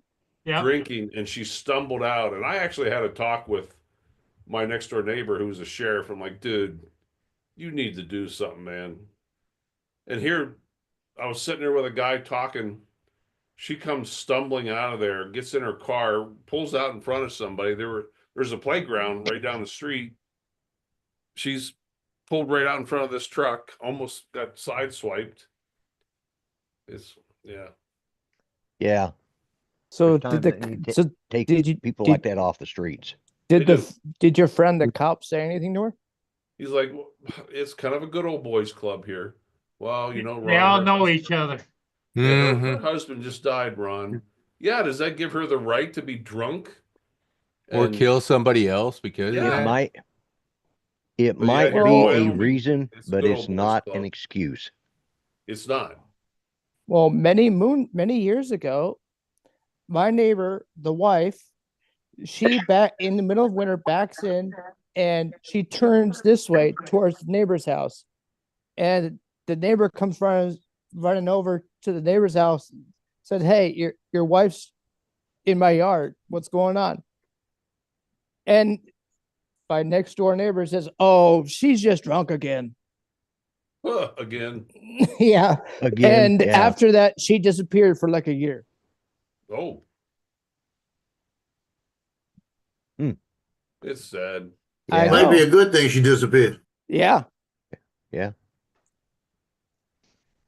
Yeah, like I said, there may be reasons for drinking, but there's no excuse. for the excesses. I had a high school teacher. I'd come in and I'd say, okay, yeah, I'd go in if it's a English class, and I was always coming, and it's right after lunch, so we'd go down to the local burger place or down to the Der Wiener Schnitzels and get a bunch of hot dogs, and then we'd come back. You would eat and then come back.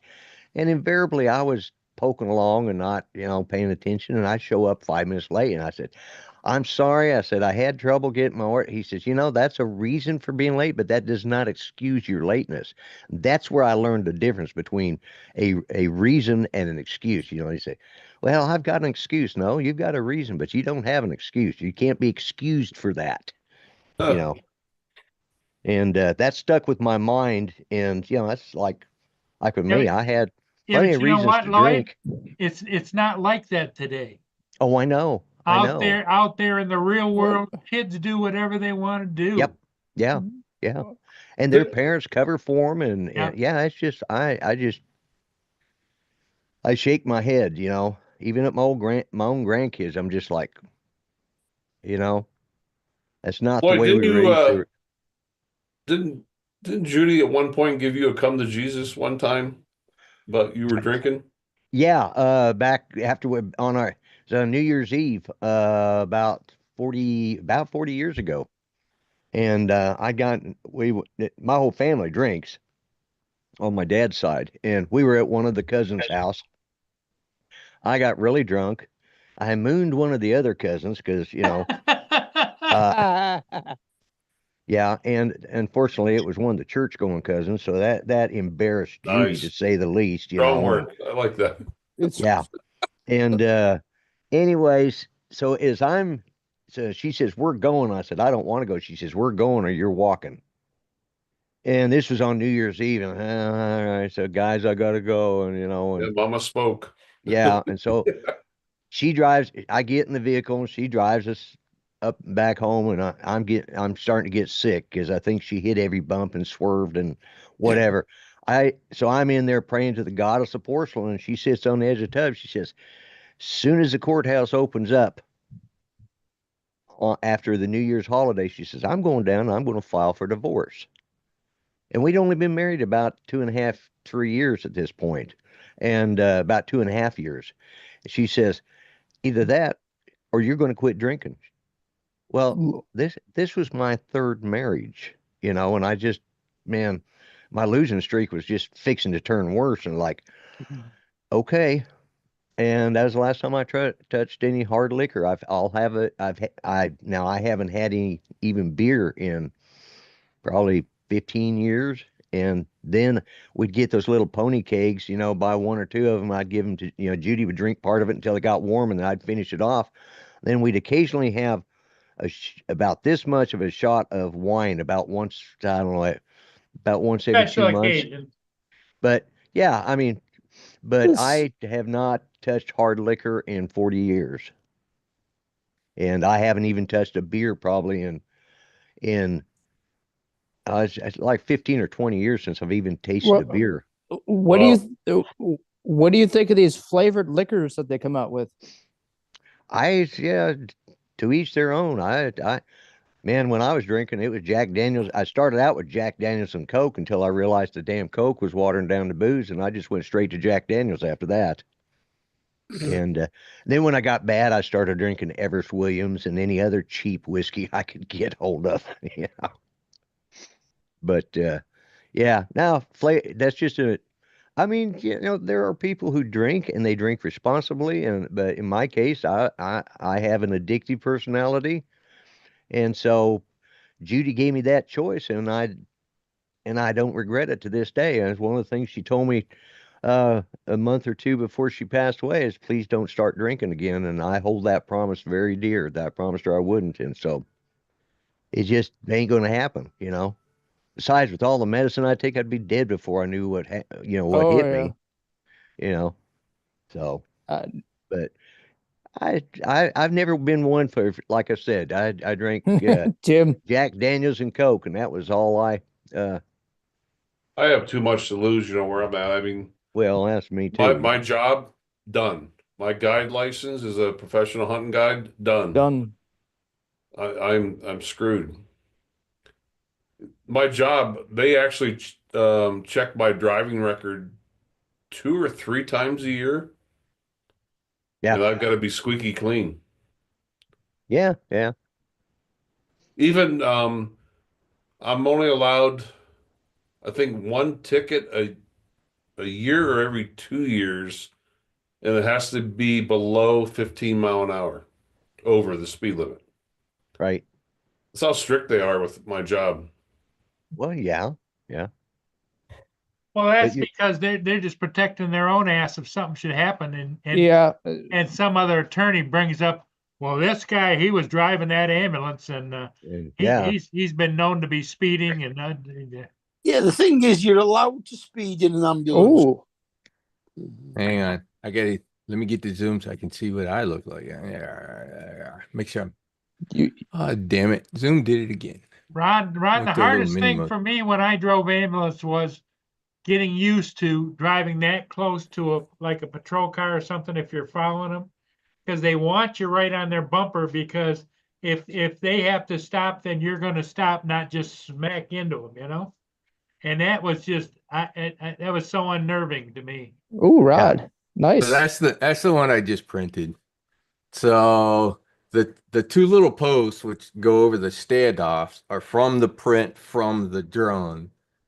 The whole little antenna thing in the middle comes from another 3D print that I You actually know, that, when you're holding it there like that, it looks like somebody's going like this. Yeah, Yeah. that's kind of what it looks like. It looks like Trump's giving the peace symbol. Yeah. Yeah. It's supposed to be shit. It's supposed to be a little bit like that. Right. Let me turn this damn thing off. You okay, Mudbone? For the You life of seem me, quiet. I can't figure out why the fuck they can't get these things to work right. Daryl's still Other working. end.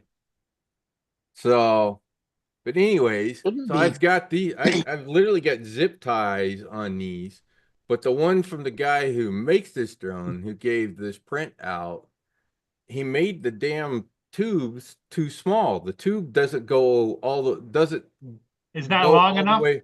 No, it doesn't go all the way around Oh, Oh. the antenna. Oh, So so it keeps popping out. it's not long enough.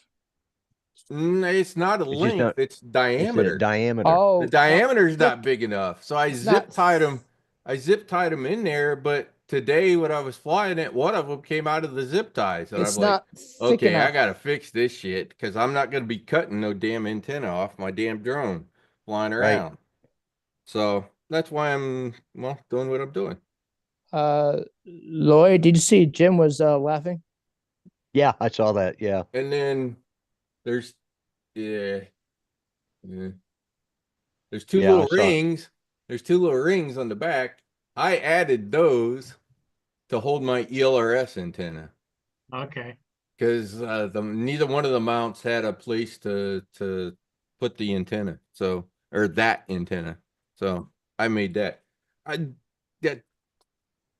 I've gotten okay with 3D printing and Tinkercad at being able to get it to do What you wanted to maybe do. a little hokey, but it'll work. It What may printer not be do the you have? prettiest thing. It may not be the prettiest thing in the world, but it'll function, and that's all I really Yeah. care. What printer do you use? Same one Joe has, the Anchormate. Okay, that's the same one I've got too. I like it. Although I Yeah, will my- say some prints seem to come out thin. And I think the difference is the software on some of those printers. So the exact same part may come out kind of okay with proper thickness, Right. like a bamboo or something like that. I don't think Anchor in some cases. There's some variations in how Yeah, they treat yeah. those files and that whole G code thing. Because one print might come out differently if you print it on a bamboo printer or an Anchormate. Right. It depends on how they Yeah. interpret the G code, which is what all of those use. Well, yeah, and what I always do if I do anything like that, I always make the SLT and then I run it through the Anchormate software and double check to make sure that it's going to. Yeah. The one thing I Yeah. like their original. See, when I got it, it had before they came out with the Anchormate Studio, they had another one, and I still Cursa? use it. Yeah, Cursa? yeah. Yeah, a lot of people use that one. I still use it because, That's the one the Anchor Mate's actually based off from. right, It's the same, started Yeah. as the same code. right. What really irritates me about Anchor right now is I bought their nozzle pack that Right. has like 2, 6, and 8, Yeah. but they don't fucking in the app have any settings for any of those nozzles. They only have the 4, the 0.4. They should have one for the 2. No, they don't. Unless you have to buy the nozzle separate. No? Yeah, well, you I do. bought You the do. nozzles. It's not about the nozzles. It's about the It's the software software. supporting it. Yeah, it's the software not supporting it. I don't have it installed on this laptop, or I'd look at it to see if it shows on mine. Because So one of the things, by the way, this little print with the 2 antennas Mhm. is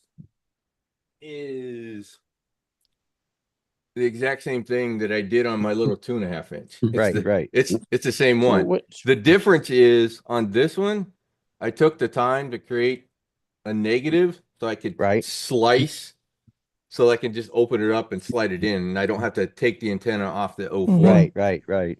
I didn't do that on this one. I So need you now that I've done it, now I need to go back and reprint this one and do this one that way. Yeah. So, in fact, my little rings that I put on this to Mhm. hold the ELRS antenna, look what I did with the ELRS antenna. It's just zip tied to the zip tied to the 2 antennas. from here it looks Velcro. Yeah, well, it's zip tied to those. It's zip tied to the 2 antennas. Because when I was pulling the supports off, it pulled the little rings that I had put on Oops. off too. Those came off, and I'm like, I don't Mhm. fucking want to reprint this thing. I just want to fly. So I fucking zip tied it to the antenna. You look exhausted, Ron. Yeah, I didn't sleep real well last night. So, anyways, Weather? I'll just say if you No. do FPV, you need 3D printer. Something on my mind. Well, you're going hunting tomorrow, right? Ron, don't Yeah, marry her. but what's that? Don't marry her. Just No. it's not. Oh, I just wish it don't was do that. It's not that. No. A little medical Okay, issue then I'm- marry her. Then maybe that's the problem. Yeah, no, something medical I'm a little concerned about. Oh, So yeah. So I actually have a doctor's appointment tomorrow at 4, so I'm only going to hunt till about 2. Sometimes Well- when you're in the medical field, something goes wrong, you worry and think, oh, it could be this and that. And You guys make the worst patients. My dad was Oh, a corpsman. terrible. My dad was a corpsman in the Navy. He always said the same thing. The medical professionals make the worst patients. oh, we're a pain in the ass. Yep. That's what my cousin said about his wife. My cousin's wife is a gastro Yeah, doctor.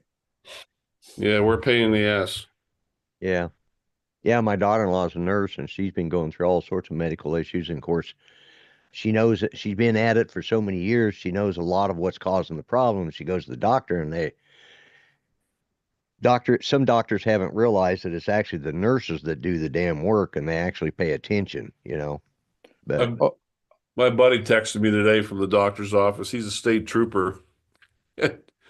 He's going to get his physical and his blood drawn. He's like, yeah, Ron, he goes, this damn phlebotomist is coming up and she looks like she's 16. I'm like, keep your mouth shut. I said, keep in mind, she has a sharp object in her hand. Yeah, she does. Boy, you leave that one alone. I said, don't, he's a paramedic too. I said, don't critique her. Ron, did he say she's good looking? He didn't. Yeah. Well, I could ask him. He's been texting me. My niece is a phlebotomist. She actually works down in the lab. She's kind of got social kinds of challenges as well.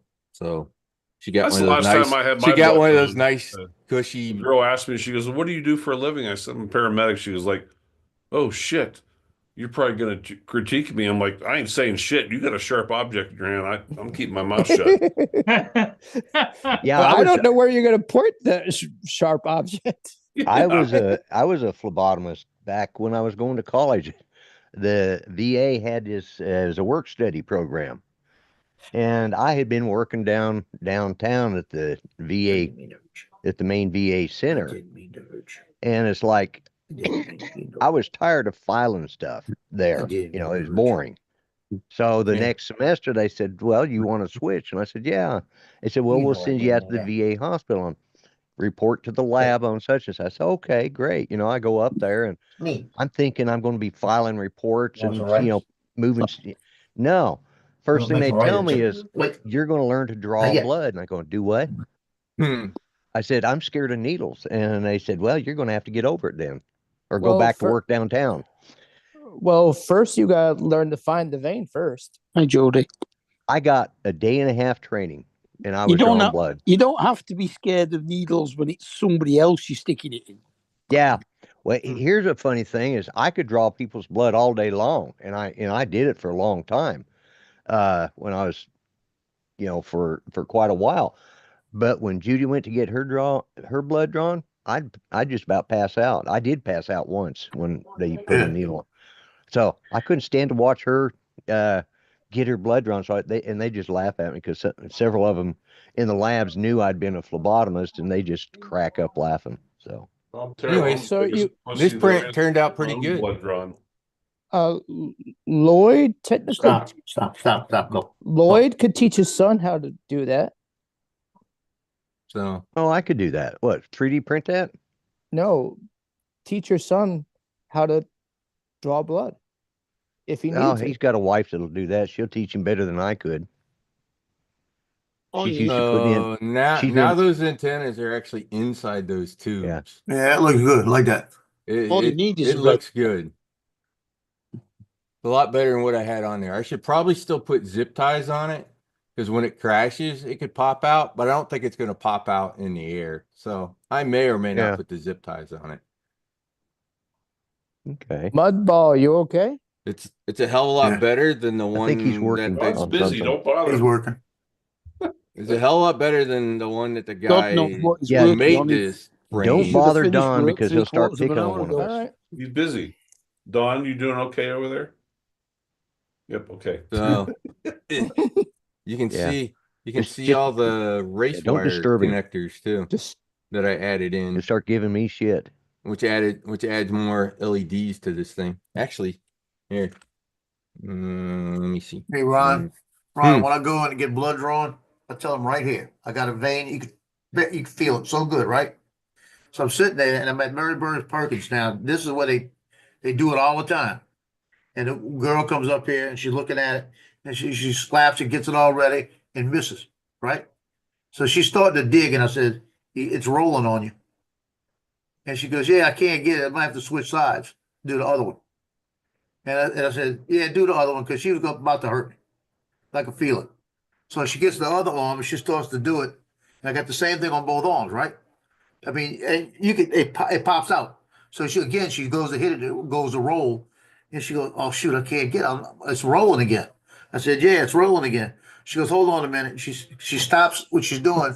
She turns around. As she turns around, I took the needle and went. I said, here, I got a flash. I said, "Yes, I got it for you." here, give me the needle. She turned around, she looked at me, she goes, what? I said, I got it for you. Come on, you know. Ah, I said, I didn't want you to dig at me, you know. I said, I get it.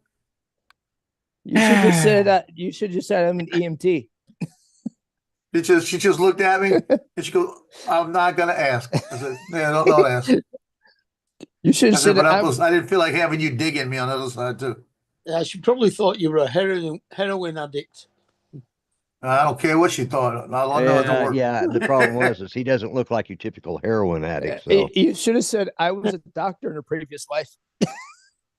So I'm your boss now. You didn't know that, right? I agree with Maddie's advice on one thing that he told me. what's that? Don't I'm not gonna make it yet. once you got it put together, don't muck with it because when you take it apart, something's probably gonna something else is probably gonna break. That's what just happened. I I gotta agree. resolder one wire. Hmm, had his tail. that decided to come off again, and I've soldered this damn Wait. thing on before. I think Good. Maddie's logic seems solid on this one. Yeah, it is.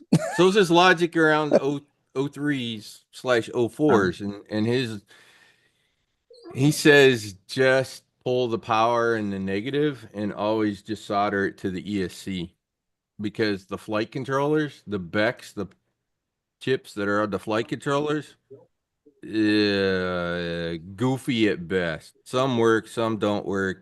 You're highly likely to get brownouts, and the O3 can take a 6S voltage, so just freaking So you solder it. think it was put together by Goofy, Probably. as in Mickey and Goofy? Mm-hmm. Mm-hmm. Yeah. Nice shirt, by the way, Rod. Yeah, it's one of my retired Army shirts. This is a nice one off Amazon. Actually, though, up on the arm, I get my Hot Rod in Daytona logo thing stuck on there. So you got the flag and the eagle in the middle? Mm-hmm. Nice. It's an Army. It's kind of Oh, an Army nice. kind of thing. I like it. Thank you. One of my fancy shirts. Okay. What'd I do with my tweezers? You know, you get too much shit on your desk when you can't find what you just had in your hand. It's either off to your right or it's where you left your drone. Left. Off to my left. Yes. It could be. Thank you, Mark. Could be. I My was other sure left. it was Not there. because we all have Not two there. rights. See you, Jim. He's going over Good to news Kai's is channel. I got some other tweezers, so As long as you know where one pair is, right? yeah, exactly. I'll find the other one in shortly. You probably put the drone down on top of it. I just looked under there. But don't you have two drones out?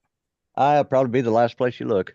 I got a lot of them surrounding me at the moment. Lloyd, I think Lloyd's onto something there. Uh-huh. And I got more that I'm gonna build. Actually, had the mail service not held my goddamn package today, I'd be building one right now. Postal service? Yeah. In fact, Race Day Quads just sent me an email that says, "Hey, your package was held at the post office." Oh, And no wonder it wasn't in my mailbox. And you're thinking, why is it being held and not on my Accord- porch? Yeah, according to the Postal Service, it's still in transit. They don't update very often. Yeah. So I know from anyways. experience with the post office. Anyways, I got some motors coming because I am going to remember I gave that 3-inch drone to Maddie. Yeah. I'm going to build a 2.5-inch for Ken. Well, I mean, it should be right. I mean, those transit vans are pretty good at delivering. Place it here, Ken. Yeah. Him and Maddie were the two guys that helped me the most and got me going on the whole FPV thing. So it's kind of my thank you back to them, since I'm now building to build them a drone. So I did. So in what Maddie's is case, and I'm build one for Ken now. So I think Maddie was the one that started the three of you into building drones.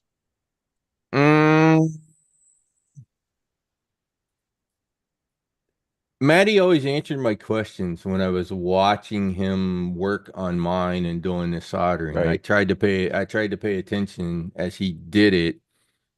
And he also told me in the beginning that what I told him was like, I ain't never gonna repair it. And he's like, you'll break enough eventually that you'll not want to have somebody else do it. And he was right. So now I can fix them. The other part about being able to fix your own drones is this. It changes your mindset. You will not be as cautious because you know you can fix it. When you That's know true. you can't Yeah, fix yeah. it, you fly it more conservatively and you won't try things. When you can fix your own, you'll do things that you wouldn't have done before. Guaranteed. Makes sense. Because I've noticed it. That I will fly and try things that I never would have tried before, now that I can build and fix and all that kind of crap. Anyways, Now, Ron, when you go hunting tomorrow, are you gonna take your drone with you and get some aerial shots? No. What you going after, Ron? We, What's that, Mark? What you going after? Cow elk tomorrow. elk, nice. Yeah, my bull tag ran out in elk. November. Do you prefer the antlers on? I Well, would yeah, prefer the antlers, different- but the way the tags run, I could only get a bull. I had what they call it. There's all different types of tags. The one I got, I could have got a bull till the end of November. Then it's the female cow till the end of January. Mm-hmm. But so I'm gonna give her one last shot. It's weird how they migrate. They move around a lot. Because you Yeah, said they the do. other day they were on the other side of the road. Yeah, they were. And my buddy went up there 3 days later. They were on the right side. He had the same tag I got. He had the correct tag, same thing I got, and they're on the correct side of the road now. So we're gonna go up kind of where he was at, and well, we'll give it our best shot. so they did like my tweezers. They migrated, huh? My Mhm. They tweezers move all- migrated too. I don't they'll know move where all it the migrated to, but it migrated someplace. Yeah, I'll find them. I had a coyote in my yard last night. Ooh, are you allowed? Are you allowed to shoot it from your front door or your back Hell door? yes. Nice. So It's an open season on coyotes, isn't it? It is. Yep. Yep. Fresh tracks in And my yard this morning, and yep. in some states you can get like $5,000 for a coyote. I don't know about that much, but they're Nah. Well, it depends, I guess. There's a bounty Yeah. on them in some places. There's Bounty. usually, yeah, some Thank you, places Paul. have Bounty. bounties. Hell, if that's the case, then I'm loading up my truck. hey, come on out Guess to what- Wyoming. They're guess, done. guess So- what I found? T- No, Tweezers. coyotes aren't that much. Bobcats can be anywhere from 6 to 1,000. Ooh. Yeah, the coyotes this time of year, their pelts are really good. There's Summer they tons, get a little mangy. there's tons of coyotes around here. Oh, there's Oh. shit ton here. Watch the little white things on the arms as I plug this in. Just a few weeks ago, at least two cats went missing because of the coyotes. Yeah. Anyways, this is kind of my show off drone. I put so damn many lights. I've been even thinking about trying to put more lights on this damn thing. So So Ron, how big do you anticipate this time of year being able to bag tomorrow? Oh, good. This area that I hunt, what happens is it's what they call state land. Anybody can hunt it. And Hey, what Philip. happens during November when it's deer season, every local redneck cowboy in Wyoming goes up there. They hunt deer, but they scare all the elk down the hill and they get down onto private land. Well, they stay down there because there's feed down there. And then at the end of November, deer season is over. Hmm. So when it snows, this is going to sound complicated, but when it snows, that's what you hope for elk. When it snows, they have a hard time finding feed in the fields. So they're So moving. they head back up the hill onto the state land, and then they also look for different types of food up in the timber. So that's what's happening now is all the deer hunters they're gone. So the elk don't feel pressured, they don't feel threatened. So they move back up the hill onto the state land. Right. And this time of year when it's cold like this, there are a bunch of pussies here that people don't like to go out in the cold and hunt. So Except you. except like- me. Well, you have the gear to do it. Yeah, I do. So I'm gonna go up there tomorrow, and it's just a matter of being in the right place at the right time. They're up there. I was up there 2 weeks ago, found a shitload of tracks. Again, it's amazing. Literally across, if you sit and think about 300 yards, they were across the road on Area 1. Wyoming has what they call like different areas. And the side of the road that I have a tag for is Area 117. And those little shitheads were right across the street, literally right across the street, 300 yards. Couldn't Yep. shoot them. The wrong spot. If they would have crossed that dirt road, I could have taken them. But Ron, do you, in all your hunting experience, do you ever come across dead deer or animals that have been shot that they didn't get recovered? yes, many times. There's a lot of hunters, a lot of poachers that will shoot a deer just for the horns. Oh yeah, the So- antlers. So they leave the carcass out there. Yeah, Those are the guys the Rangers are looking for. That's the ones I'll this pick up the phone. I have the game warden's Wow, phone and that's this nuts. is what numbers right in my phone. Ron. This is what you're looking for, isn't it? That's well, only without the horns. Because I Yep. saw this guy coming through Cherokee from Indiana, Cherokee, North Carolina. Yeah, It's just north of Cherokee. There's a set of what they call moose fields, and yeah, the elk was standing in the moose field. yeah. So a bunch of people pull over thinking, "Oh, there's moose." It's elk. Yeah, some people don't know. Yeah. Andrew, where I know you've told me before, where is it you live? Greenville, South Carolina, just south of the North Carolina border. Okay, South Carolina. It's Okay. about 40, 50 miles to the border. Okay. Yeah, because I didn't know if you were going to be getting any of that snow that North Carolina's supposed to be. We got about maybe partial dusting Yeah. and about 45 minutes east southeast was going to get 1 to 3 inches. Philip is glad to be home just chilling because evidently somebody that he works with 200 miles south got a lot of snow. Yeah, Andrew, there's still people like up Yellowstone. They'll get out and they try and feed the bison. They try and Mhm. feed the elk, especially the elk during mating season. Oh, you got to be careful.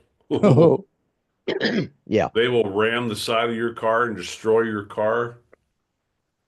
The males get real protective and territorial, and yeah, sounds like rams.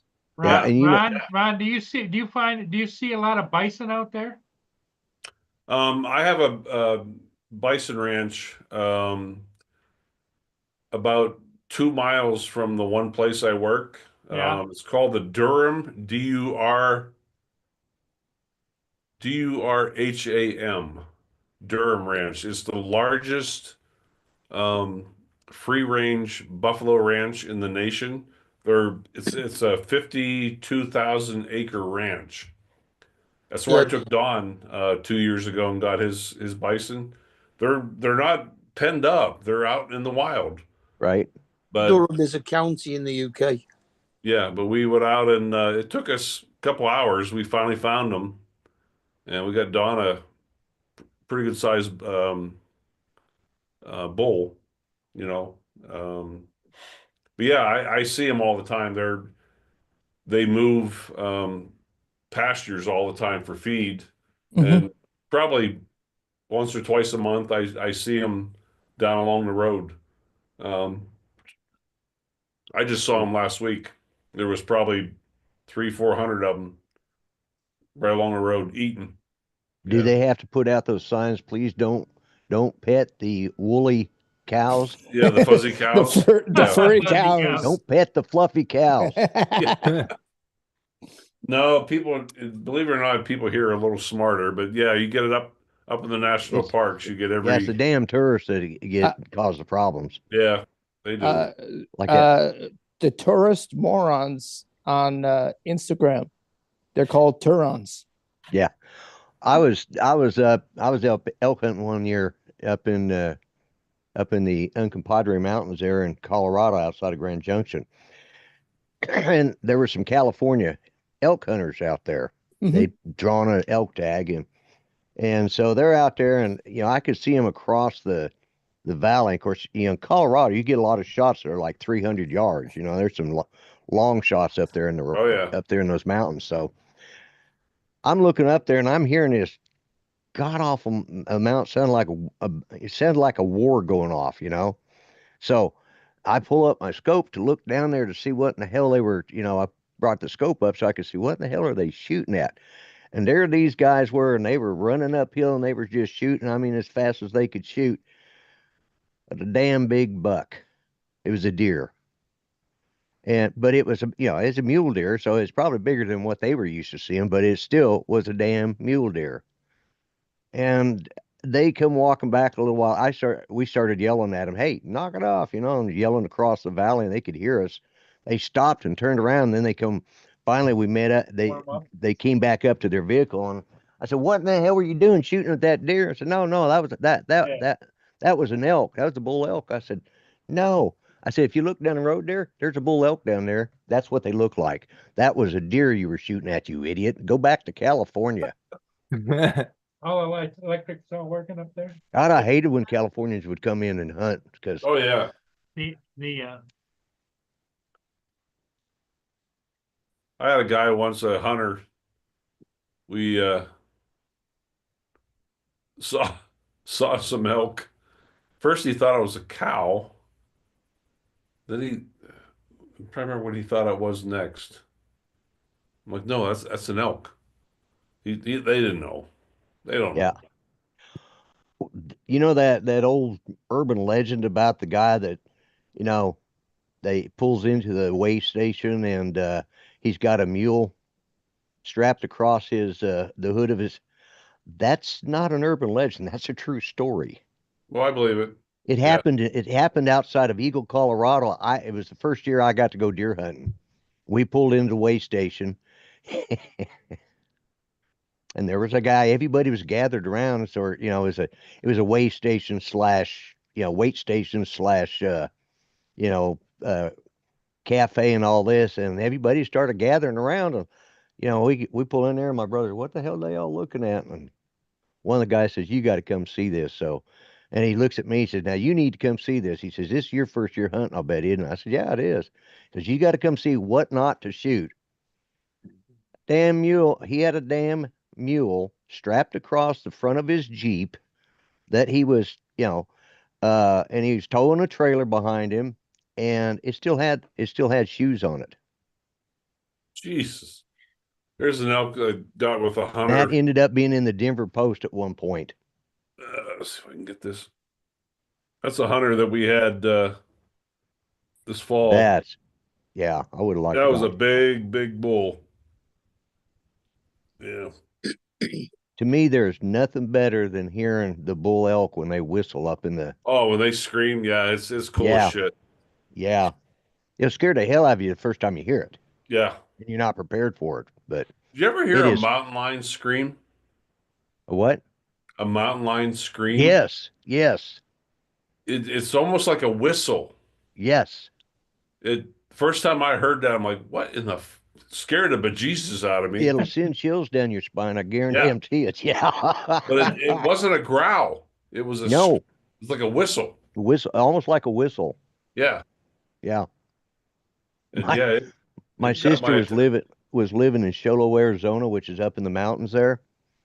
And she called up my dad in Colorado. And she says, we got some sort of, she says, this is the biggest damn bobcat I've ever seen. And he says, "Bobcat?"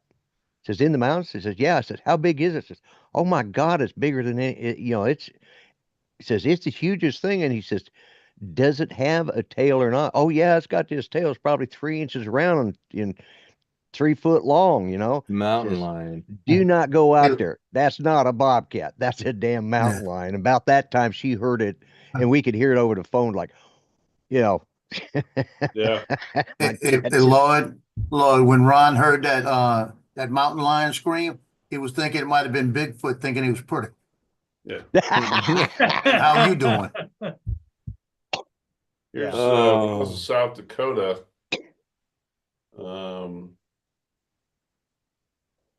Have you got a lot of mountain lions out there, Ron? Oh God, yes. This is the one that I caught on trail camera. Oh, Oh, my God. yeah. Yeah.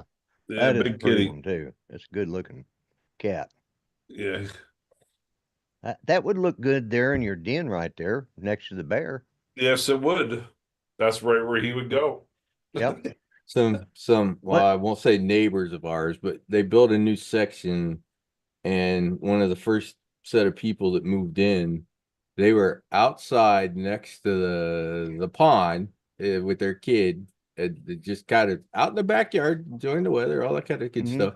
They looked over, there was a freaking bobcat underneath the bush about 30 feet away, and they were talking, and it was on next door. So I got on there and I went, don't worry about it. He's more scared of you than you are of him. Bobcats are skittish. They don't Yeah. really tend to go after people. We were out camping by one of the lakes. Judy and I and our cousins, we were all out there camping. And it was one of them nights Judy couldn't sleep, so she heard something outside. The dogs were asleep, but one of them woke up and was barking a little bit. So she goes out, she looks out the window, and she says, I saw the biggest cat I've ever seen in my life. She says, I think what I saw was a cougar. Yeah. And I said, man, we don't have cougars this part of Oklahoma. I said, well, the next day, I got up, and of course she told me about it, and she says, you got it. And so we went out there, and by God, there was cat paw prints about that damn big around, Oh, yeah. all over around our trailer. And Yep. sure shit, it ended up later on, it came across the news that there'd been some cougars spotted in the area, or mountain lions, whatever. Yeah. Cougars in this part of the country because we ain't got no mountains. So I just got a text from my state trooper buddy's wife. Said I'm no longer allowed to be friends with him. You are costing my family too much money. I've got him talked into a bear hunt. isn't she the same one that said here a while back you couldn't, because you were trying to convince him to get a side by side? Yeah, she yeah, said- same guy. Yeah. She said you couldn't be friends with him back then either. Yeah, I know. She's becoming not to like me very much. Yeah, I can understand that. Well, I'm taking him to Alaska next August. He's Yeah. fishing. You're going to be on the shit list for quite a while. I was going to say you're not going to be invited over for Christmas dinner. I can No, guarantee that. Yeah, Not on her Christmas card list this year. yeah, I'm losing popularity with her. So, he's so excited. Apparently, that's all he does. She's like, "Yeah, Ron, that's all he does. Talk about that fishing trip, going to Alaska fishing with you." I'm like, "Yeah, me too. I'm excited again." I had a coworker. He worked in our Redmond office, but literally every year he'd go up salmon fishing. Yep.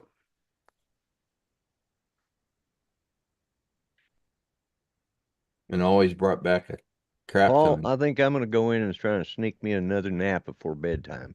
There you Okay. go, buddy. Yeah, Hey, I'm Lloyd. on a day. Take care. All right. Thanks Take for care, stopping Lloyd. in. Yep. I'll catch up with you guys hopefully tomorrow if I get Okay. up All time. right, buddy. See you, Lloyd.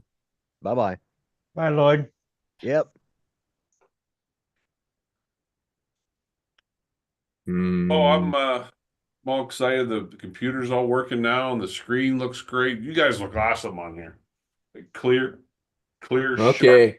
Wait. Speaking of awesome here, how's this look? Because this is my 04. Actually, it's that red drone that I was showing you, the 5-inch. I tend to not really like to fly it around my house because let's just say 5-inch have a crap ton of power, so it's hard to not like go 800 mile an hour and fly into trees. Mm. On top of that, I'm still getting used to this new radio. It's starting to feel better. This Well, Ron, it was Don that helped you figure it out, wasn't it? Yeah. Yep. Exactly. Yep. Yeah, those adapters are nice to have around like that. Yeah, it helped. I'm a You happy can use camper. it. You can use it for your next computer as well. Yeah. All right. I'm done. Alrighty, guys. Well, everybody have a good evening. Okay, Ron. Have fun hunting. Yep. I'll maybe send you some pictures tomorrow. I Fingers think I crossed. tracked down my problem that I've been over there fighting with. What was the problem? Oh, I made a mistake back in December. Well, that's a year ago. Yeah.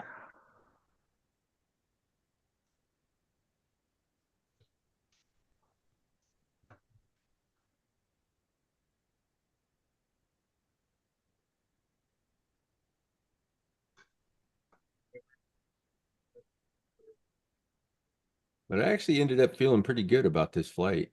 It felt comfortable, which was surprising considering that this is one of my 5-inch drones.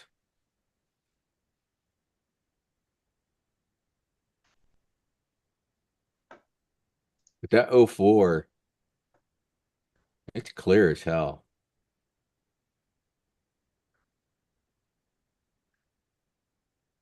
It sure as hell bright inside the goggles too.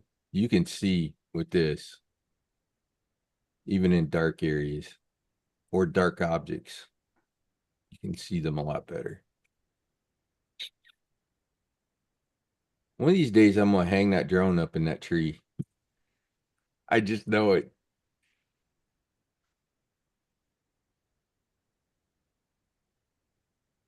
So when are you gonna fly like this, Paul? Come on. Not.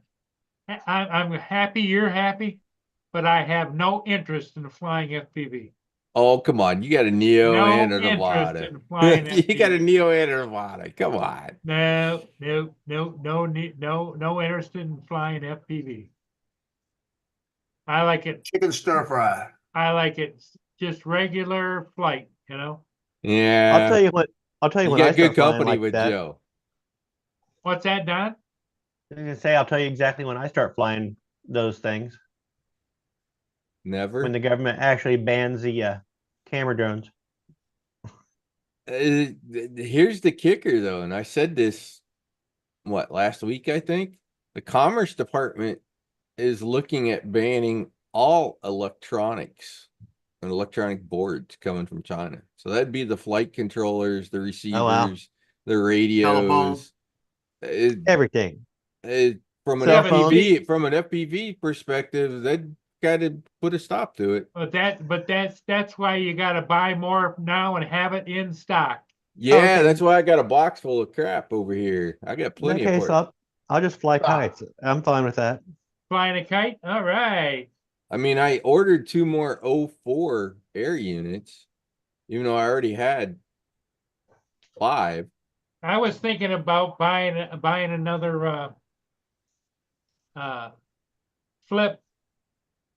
And the reason you should be thinking about it is if they put this big honking tariff on Chinese stuff, all that shit's gonna go up in price. So if you're thinking about it now, I'd probably get it now before the tariffs kick in. Well, I was on the DJI site and I almost clicked the flip, another flip, Joe. You haven't flown that but one time. I guess he likes it. It looks like a nice drone. Yeah, it Yeah, is. but it's not for his purpose though. You know, As long as it's not too windy, it works for him. Well, the thing of it is it handles the wind fairly well. That was something Billy Kyle said. Billy said he was surprised. He thought the wind would impact it more than it did. So the ducts on that thing must be short enough that Here comes a Canadian Coast Guard ship upbound.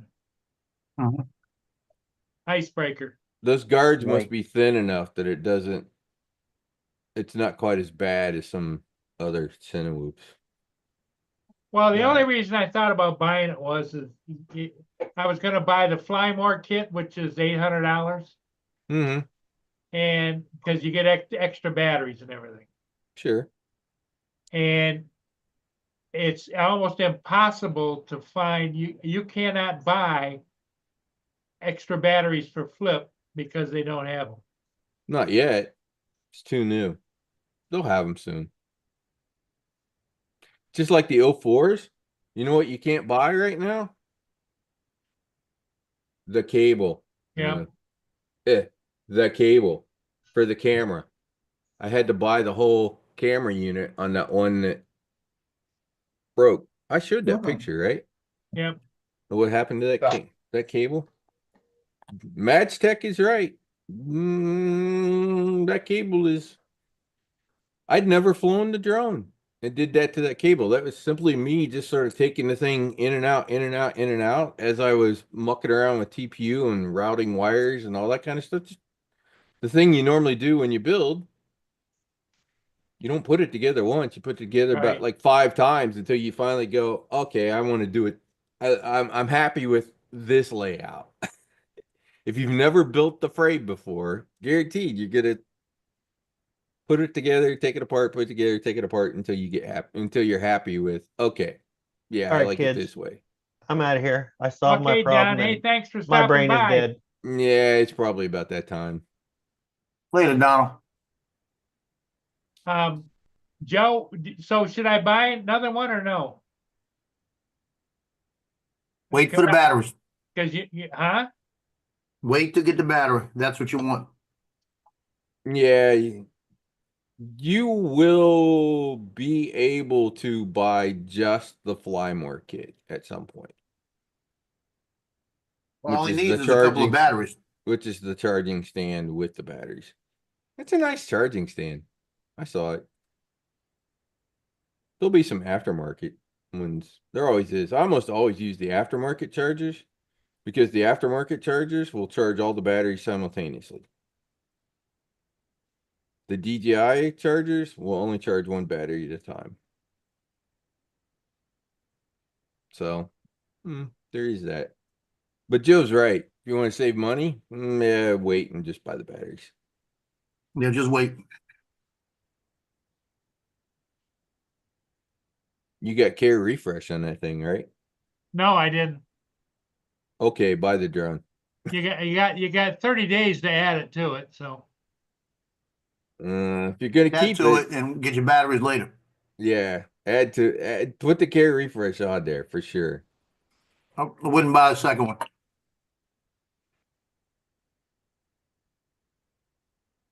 Although I will tell you, if you use the flyaway option on the care refresh, Ah. yeah, it's not that cheap, but you basically are getting the drone for 1/3 of the price. That's what they're Right. gonna that's what they charge you for a flyaway. In my case, mine wasn't a flyaway, mine was bottom of the ocean when I lost that Avata. One. So at least then for the next 2 years, you'll be good.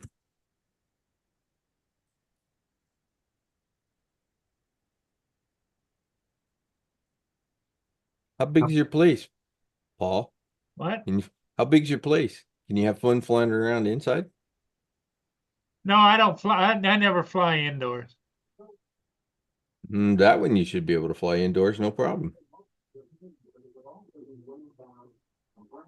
That's what I'd be doing if I was him. I'd be flying indoor. Yeah, exactly. That's kind of a reason to get something like the Neo or the Flip, so that you can fly around inside. The Flip, because of, well, the propellers are completely surrounded. And my question, is it gonna fly indoors better than the Neo? My guess is probably about the same. Then it's not for me again. Because the Neo won't fly indoors with me. Because I can't get any satellites. Oh, that's interesting. So it won't use the downward sensors? No, it goes crazy. It'll say attitude Hmm. mode, and then it'll just take off flying and won't let me even go. It won't let me do anything. I would almost bet you they will fix that at some point. Hey, I got a bent We need to prop. hurry up and fix it. Yeah. There you go, Joe. Should I? I already said no. Yeah, I'm kind of with Joe. I just wait for the. Do they sell just the Flymore kit yet? No. No. You don't Hmm. need the extra controller. All he needs is the two battery. I don't know. Wait, Having get the two second batteries. flip would be nice in case you really crash it and break one. I'd But that wait. usually comes down to, do you like the drone that much? Would you miss it while it's out being fixed? How many times have you flown it, Paul? Just that one time. Don't buy it. Yeah, I'm But with it's Joe. winter right now, you know? Yeah, so And fly it's it it's been inside. it's been a harsh winter here. So And fly you it don't need the inside. batteries there. Just wait.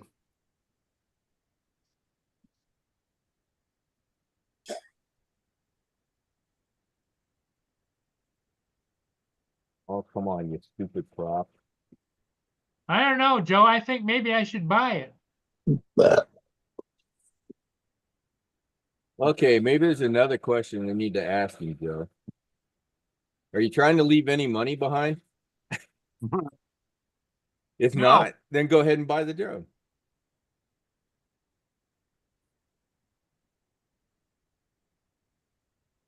It's not like you're leaving tomorrow. Yeah, exactly. Oh, you So- never know. Hey, there we go. It worked. I had one prop that was bent. Ah. I was spinning the prop, but I noticed one of them was going lower versus the other prop. So when you're in the field, you use a lighter and heat them up and then bend them. Loki, you're a goofy dog. I tried to give him a raw carrot, he wouldn't eat it. I give him a carrot that I did stir fry, wouldn't eat it. Hmm. And I want to give him the raw carrot because it's better for his breath and his teeth. Yep, and you never see a rabbit with glasses. It's amazing how damn cheap these props are for FPV drones.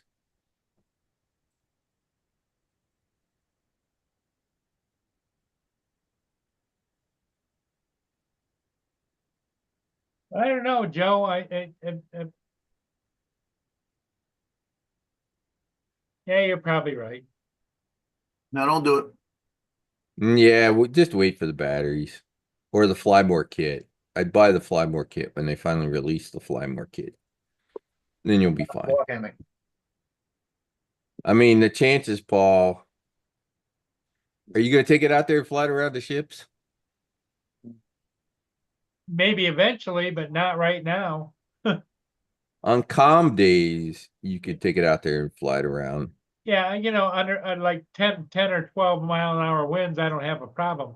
It's like when I go out here in the wintertime with the north wind blowing and everything. It's the Yeah, other day I you're was not gonna out- fly. The other day I was flying my Air 2S and it was 38 mile an hour winds. Mm. Yeah, you're not gonna do that with the flip. Nope. Well, you already had the flip.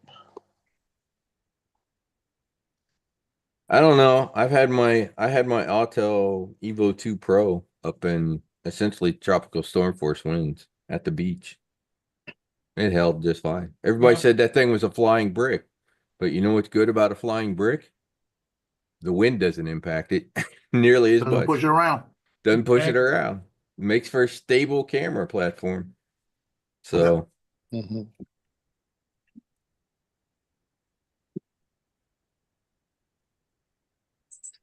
I always hated that argument. Oh, it doesn't fly like a DJI. That the Canadian Coast Guard. A Ford Yeah. doesn't. A Canadian Ford Coast Guard doesn't. heading out into the lake. They a need to be Ford- looking on their side. Good looking on our side. A Ford doesn't feel like a Chevy either when you drive one. They have different feels to them. Does that make one any or better or worse than the other? No. Nope. I always hated it when people brought that shit up in the videos. Oh, it doesn't fly like a DJI. Okay, not supposed to. And oh, by the way, they have EXP settings in the software, so you can make it fly like however you want to make it fly. Yep. So, yeah, the DJI fanboys that are around.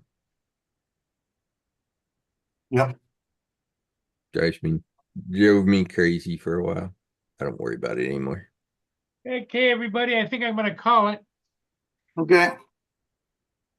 If I don't freeze to death overnight, I'll see you in the morning. Okay, everybody, take care and we'll see you in the morning.